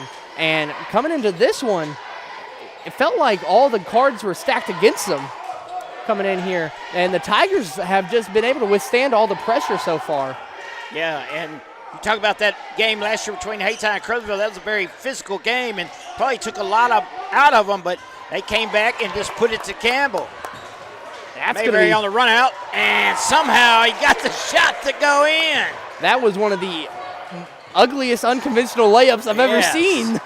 Looked like he got his back out of whack. As that ball is going to be a travel on Sammy. He tried to step back there and stepped forward into McCarty. Here we go. Robert Farmer's going to slow the pace here as the Bulldogs trying to jump back in it. That ball almost. Lazy pass. Donzel Nice Foster. job. Talk about a vertical right there. He went up in the rafters and got that one. Hey, he's like Sting out there. Try to see how many wrestling references we can creep into the second half at this point. At this point, McVeigh's going to inbound it to Tillman. Hey, speaking of wrestling, we got one coming up in Caruthersville. April 4th, American Hostile Championship Wrestling in Caruthersville High School's gymnasium at Joe Parkinson Gymnasium, to be exact. Be supporting the Caruthersville Beta Club, both junior and senior. My mom runs it. You know, I'm a very great fan of the Beta Club. That's going to make a great tag team. It will. As there's a wet spot on the floor. Officials timeout called here to get this little grime cleaned up. Coach House from South Pimmiscott, Johnny on the spot.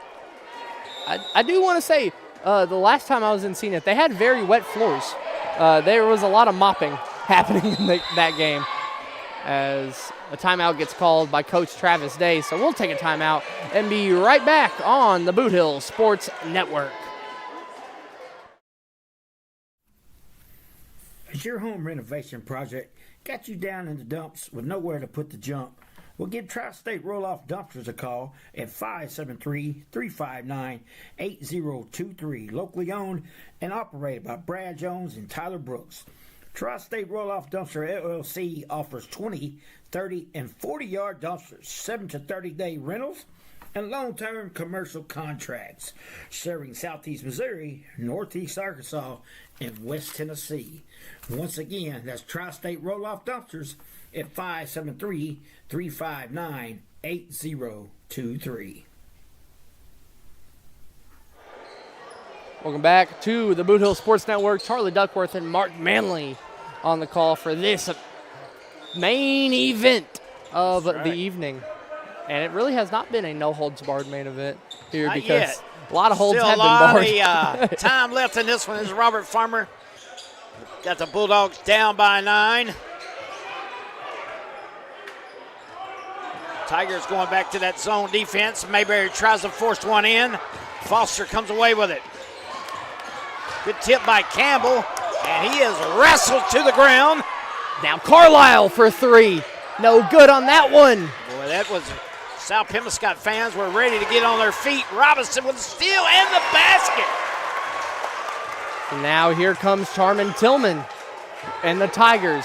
They're up 7 here. They cannot afford a time of slowing down. Charman passing. DJ, Sammy in the corner. Sammy going to drive in. Floats one up. No good. Rebounded by Bigham. Bigham can't get it through. He gets the ball stolen away. Mayberry with good hands in there. Looky here. Whoa, I thought Carlisle was going to go for it. Does not. And looky there. That Bulldogs are catching break after break. Farmer went for the shot, ran into the big wall. Rogers, loose ball, went to Mayberry, up and in for the basket. We'll be right back in 30 on the Bootheel Sports Network. On April the 7th, 2026, Janelle Buttram would appreciate your vote for Crowsville School Board. She brings experience, integrity, and education, advocating for all students. Once again, that's April the 7th, 2026. Janelle Buttram, a true Crowsville Tiger. Welcome back to the Bootheel Sports Network, and you heard the ad. April 4th, go out and vote. Out there, it'll be the municipal elections in the state of Missouri, April 4th. Go out there, vote. Make sure your voice is heard, as it is almost time to get back into the action. 2:39 to go here in this third quarter. Crothersville, South Penn, this has been a duel of the fates. Both these two giants of the Bootheel Conference punching back and forth at each other here. Now the inbound is going to be taken by Charman Tillman. Tillman with it. We're going to go across half court. Tigers kind of slow playing this. Sammy with it. Pass back to Charman. Charman, he gets the ball stripped away by Farmer. Charman and Campbell fighting for it. And that's going to be Bulldog basketball on the possession arrow. Good hustle there by Trover. Coach Trover got in there. In case there's going to be a little altercation, but nothing doing. And Bulldogs basketball, Robert Farmer with 2:11 now remaining in the quarter. Knocked out of bounds by Foster. Hit off the spine of Trover there. Farmer left open for three. Will not go. Short iron. Rebound Mayberry. Oh, nice pass to Campbell. Ty Campbell gets his first 2 of the game. And a blocking foul on Quan McVeigh. He was set there.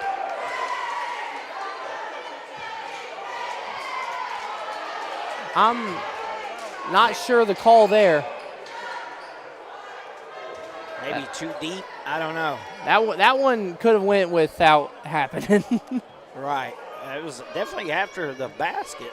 That was almost when Crowsville was going to inbound. Campbell with his first 2 of the game. It's a big one. He can make it a 2-point game, Charlie, with just under 2 to go.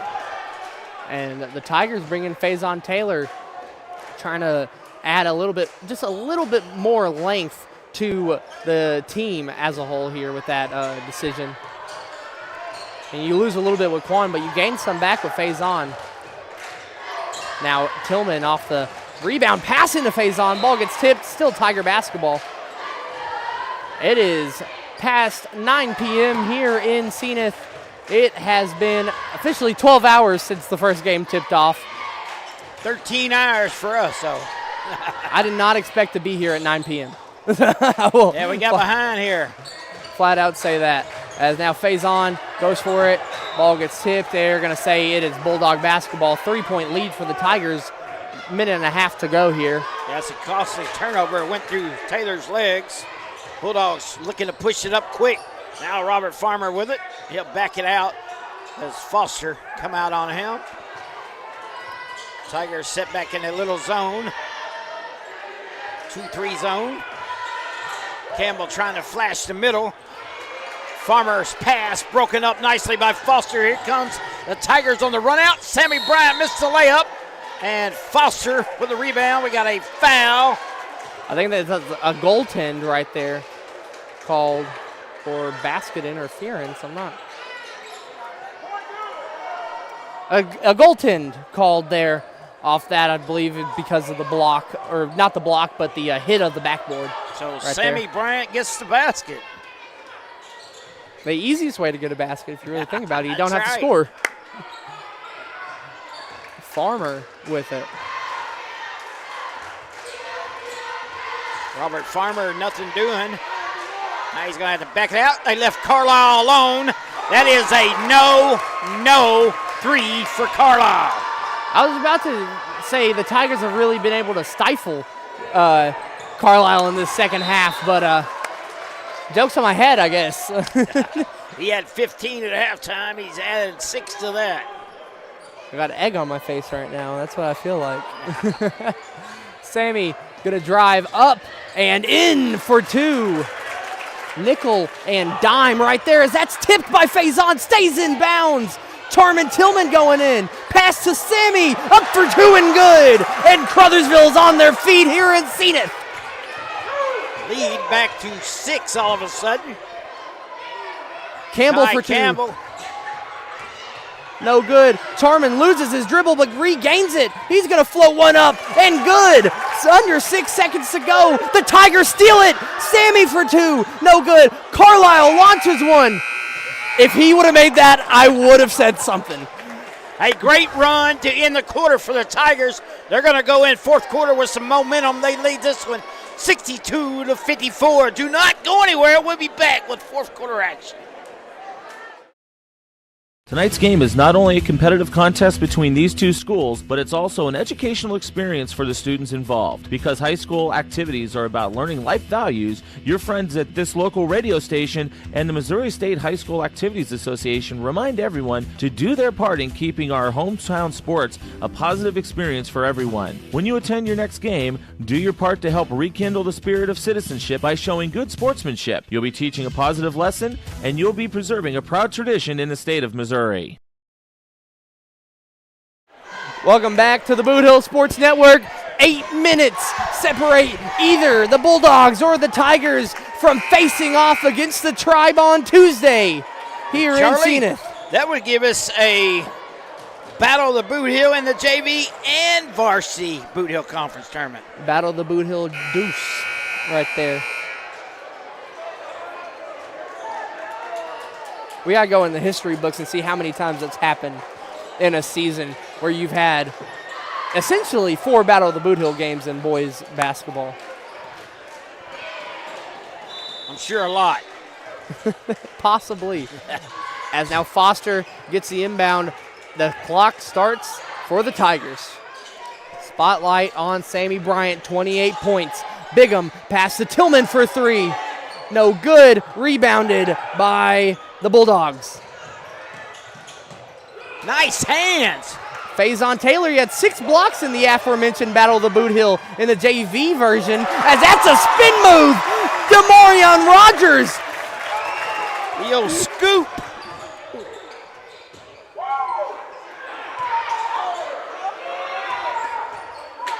Nice fake by Carlisle. Missed it. Rebound Robinson. Gives it back to Carlisle. Carlisle with a wild shot, but we got it bailed out there by Taylor with a foul. If Crothersville has any solace on that foul call, it happened to someone who had 0 fouls. if there is any positive on a foul, it happened to someone with no fouls. The fouls have not bothered Crothersville turning up that pressure on defense, though. The fouls, I'm not sure really what is up with South Penn. It's 64-54 still. After that, that's a rough miss. Second one goes in, though. That ball gets tossed. That's DJ all the way down court. No good on the layup. No, it's 65-55. Yeah.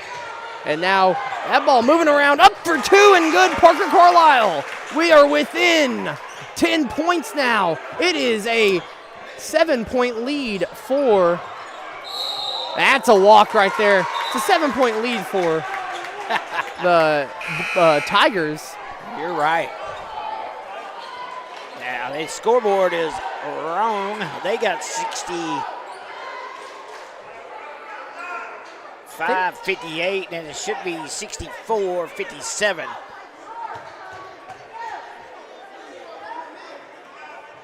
Gave the Lions a point. Well, I mean. And the Tigers a point. So now here comes the Tigers down the other way. Quan McVeigh for 2 and good. And Donzel Foster, official timeout there. He's off limping. Hopefully he can recover. Hopefully it's just a cramp out there. Now you start playing some tough plays. And the score is 67-58. The Tiger cheerleaders let you know how many points Crothersville has.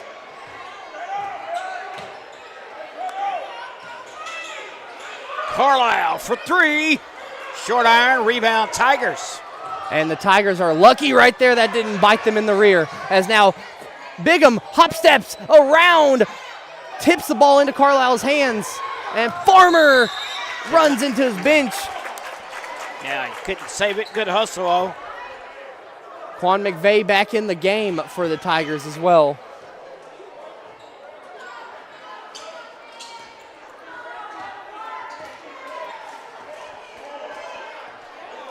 Tillman gonna go left, pass, Faison. Gonna go up for 2 and good, 69-58. It's a nice score for the Tigers. First 2 for Taylor. Now Mayberry with it. 11-point lead for the Tigers, and a very That's a unnecessary foul there. Clear as day. Clothesline in the stomach right there.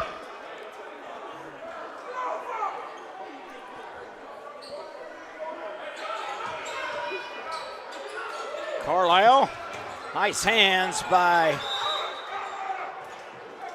Coach Travis Day. Is going to get a timeout as South Pemscott found themselves in trouble. We'll be back on the Bootheel Sports Network. Fans, when you attend a high school game, do you stand at attention during the national anthem? Do you cheer a good play by the opposing team? If your team loses, do you take it well in stride? If you have answered yes to any of those questions, you are showing positive examples of sportsmanship. Don't forget that when you attend high school events, young eyes are watching you for examples of acceptable behavior. By making a conscientious effort, you'll be helping our students grow into better citizens. This message has been brought to you by your friends at the Missouri State High School Activities Association and this local radio station. Welcome back to the Bootheel Sports Network. 69-58 our score, 5.5 minutes remain in this one. This has been a great one here to close out the Bootheel Conference Tournament first round. Yes, sir, Charlie. Still debating over that score. We got 68-58. They got 69-58. Well, you'll take it, won't you, yeah, Charlie? I will perfectly allow a little bit of point shaving. Robert Farmer. Oh, a foul. They're going to say he got him on the head. Oop, smack upside the head. Oh, my Lord. If I turn around and I see you start moving your head like that again.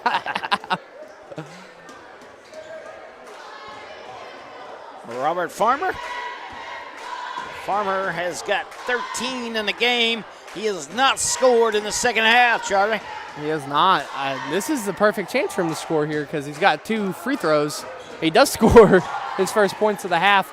I mean, the Tigers have done a good thing or a good plan of shutting out the big 2 for South Pim, especially in the second half. I mean, Farmer has just 2 points now, and Ty Campbell has just 2 points. The whole game? I mean, this has been a great defensive performance. I mean, the only issue is Parker Carlisle has stung you for 25 points. Timeout by South Pemscott. 2 different calls on the court. One said tie ball, the other one got a timeout. Bulldogs get a timeout.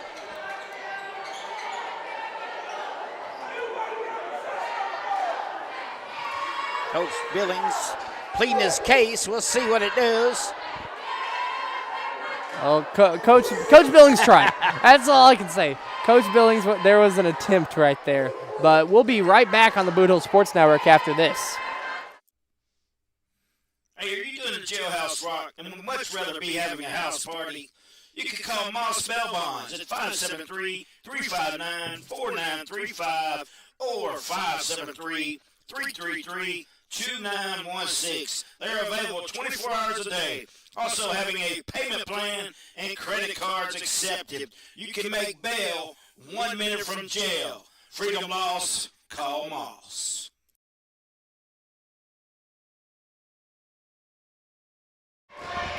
Welcome back to the Bootheel Sports Network here as Robert Farmer has the ball. Going to shoot a 2 there, all air. 5 minutes to go.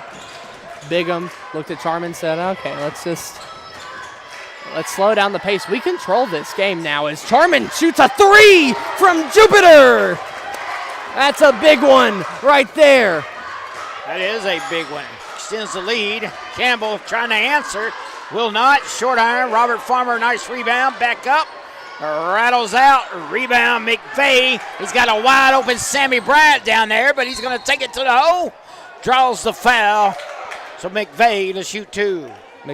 Quan looked at Sammy and he said like Frank Sinatra, I did it my way.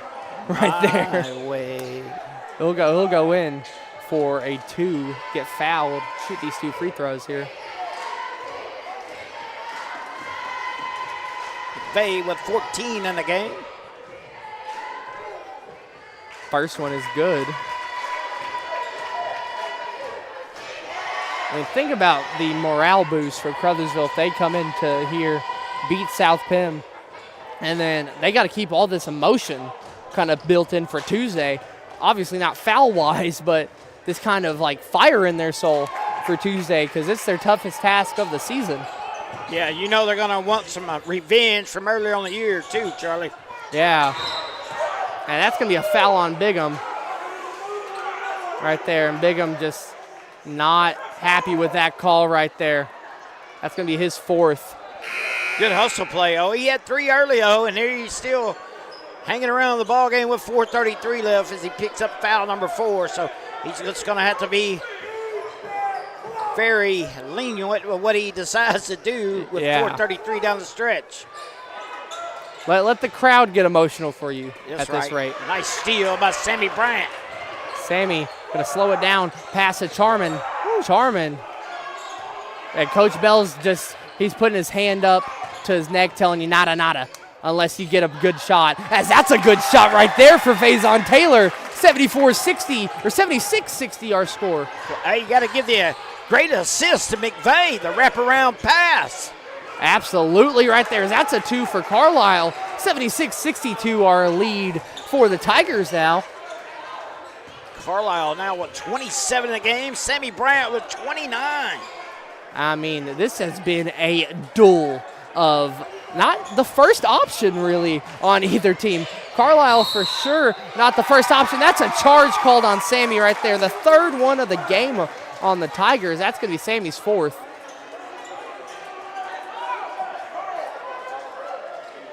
But, I mean, like I said, not really the first option. When you think of South Penn, you do think of Ty Campbell or Robert Farmer. And then if you think of Crothersville, you think of Quan McVeigh. Yeah, absolutely. There's Robert Farmer trying to get the Bulldogs back in here as they trail by 14 with 3:38 to go. They're going to have to move quick and get some shots made, but that's not going to work.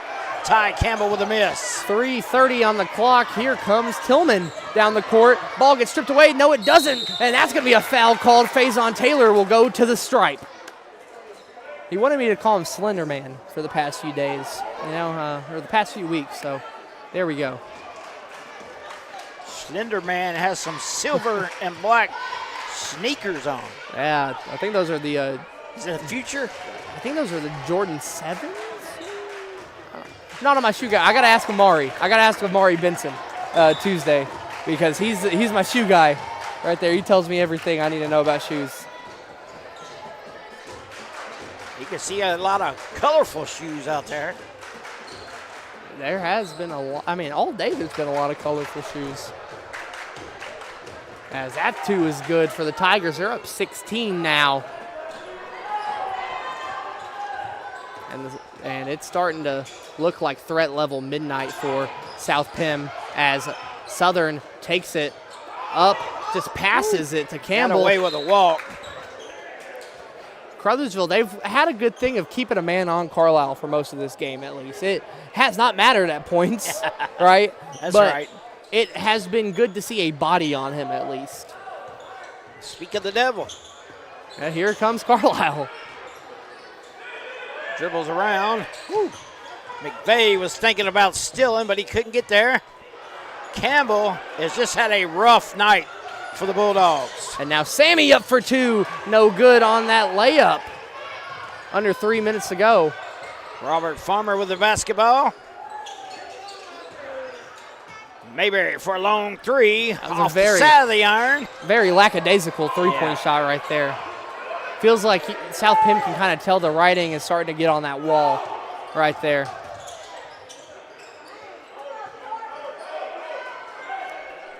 Because, I mean, Crothersville, they are inclined to do whatever they want with this ball now. Bigham's going to drive, go up ahead, try to go for two, no good. Pass out to Quan, launches one. No good for three. 2:13 on the clock. Carlisle with it.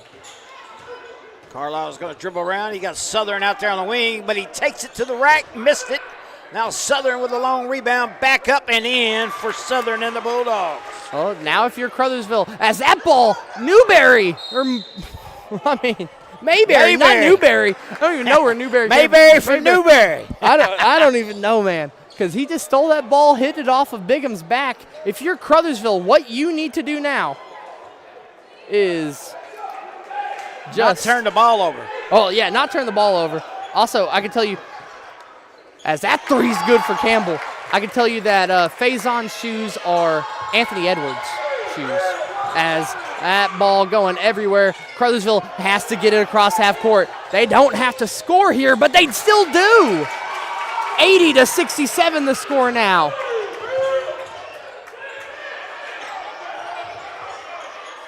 Mayberry, that's Campbell for three. No good, rebounded by Southern. Campbell misses the second attempt, and Crothersville, they really, unless they have a look, hold on to this ball. Or get a foul. I mean, that also works.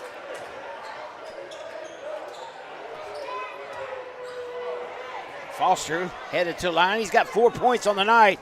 And now Crothersville with a very comfortable lead with 1:17 to go in this one. I would like to thank the shoe knowledge to Gavin Green, my football cameraman, my good pal, my good friend who's watching us right now. He's sent me many a vivid text talking about defense in this game. Yeah, you know, we play with a lot of these players on Crothersville at least, so I know a lot about how they operate here. And, I mean, seeing this performance, this has been otherworldly from them as Robert Farmer going to go coast to coast for two and good. 81-69 the score. 1:05 to go. Crothersville just has to hold on to this ball. Pass to anything that looks red is what you do. McVeigh wide open underneath. Ball a little bit off to the left. McVeigh couldn't handle it. Goes out of bounds. So a turnover. Bulldog basketball.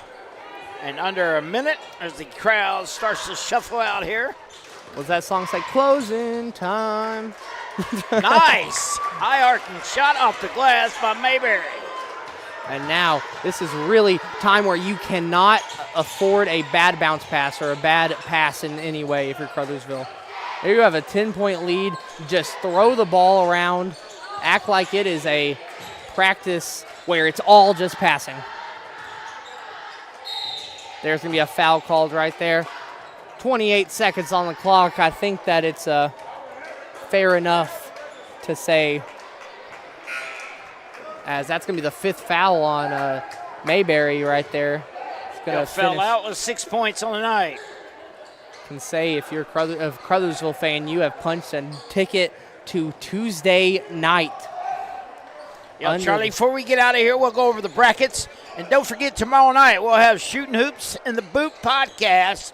And then also don't forget on Wednesday night, Duck Hoops podcast, where they give you the lowdown on college basketball. And there's been some great ones today as Kentucky upsets Arkansas. Yeah, and UCF upsets Texas Tech as well. The second top 25 upset this year for the Golden Knights, or as they were in that game, the Citronauts. They were in their nice blue, or their nice powder blue, not navy blue, jerseys, representing the citrus industry and the space of Orlando. As 83-71 is our score now, 25 seconds to go, and that's going to be a deep three. Carlisle, and that on the timeline, and launches it up. Why not? And that was Snoop right there yelling air ball. I can tell that was Darnell Snoop Rogers out there. He hasn't shot very many of them other night. He's got 27 a game. So this Crothersville's going to run down the clock. And we're going to have a Crothersville versus Hayti matchup. What a performance from the Crothersville Tigers. 83-71. Right there's your final. Crothersville, the 5 seed, advances to play Hayti, the 1 seed. In a game where Sammy Bryant, the belle of the ball for this one, 31 on the night. His best performance possibly of his career tonight. Yeah. Hey, before we get out of here, let's run down these brackets real quick. In the girls' Bootheel Conference Tournament, number 1 seed Portersville will be playing Hayti. That is Monday night at 5 o'clock. And then the other semifinal is the Holcomb Hornets, who had the upset today as they beat number 3 seed Campbell. And they'll take on the number 2 seed Malden at 6:30. That is the girls' matchup. And now for the JV bracket. Charlie, we got South Pembroke, the number 1 seed, take on the hosts, Zenith Hornersville Lions. That'll be a 3:30 game on Tuesday, February the 3rd. And then the other semifinal is a Crothersville Tiger and Hayti Indian matchup. That is 4:45 on Tuesday in the JV game. And then the varsity bracket, the number 1 seed Hayti takes on this Crothersville team. Crothersville, number 5 seed, just pulled the upset over South Pembroke. And then the other semifinal, the hosts, Zenith Hornersville Lions, take on the Malden Green Wave. And that game is Tuesday. That will be the nightcap. Charlie, we got a full slate of games coming up Monday and Tuesday. And if there's any place for you to be, it is Zenith Hornersville Gymnasium or the Boot Hill Sports Network, your local source for high school sports in the Boot. And for Charlie Duckworth, for Mark Manley, for Chris Wooten, for Chris Brown, for Tina Manley, for Travion Carter, we all say thank you for tuning in tonight and today and this morning on the Boot Hill Sports Network. We'll see you tomorrow night for Shooting Hoops in the Boot, and Monday night for the girls' semifinals of the Boot Hill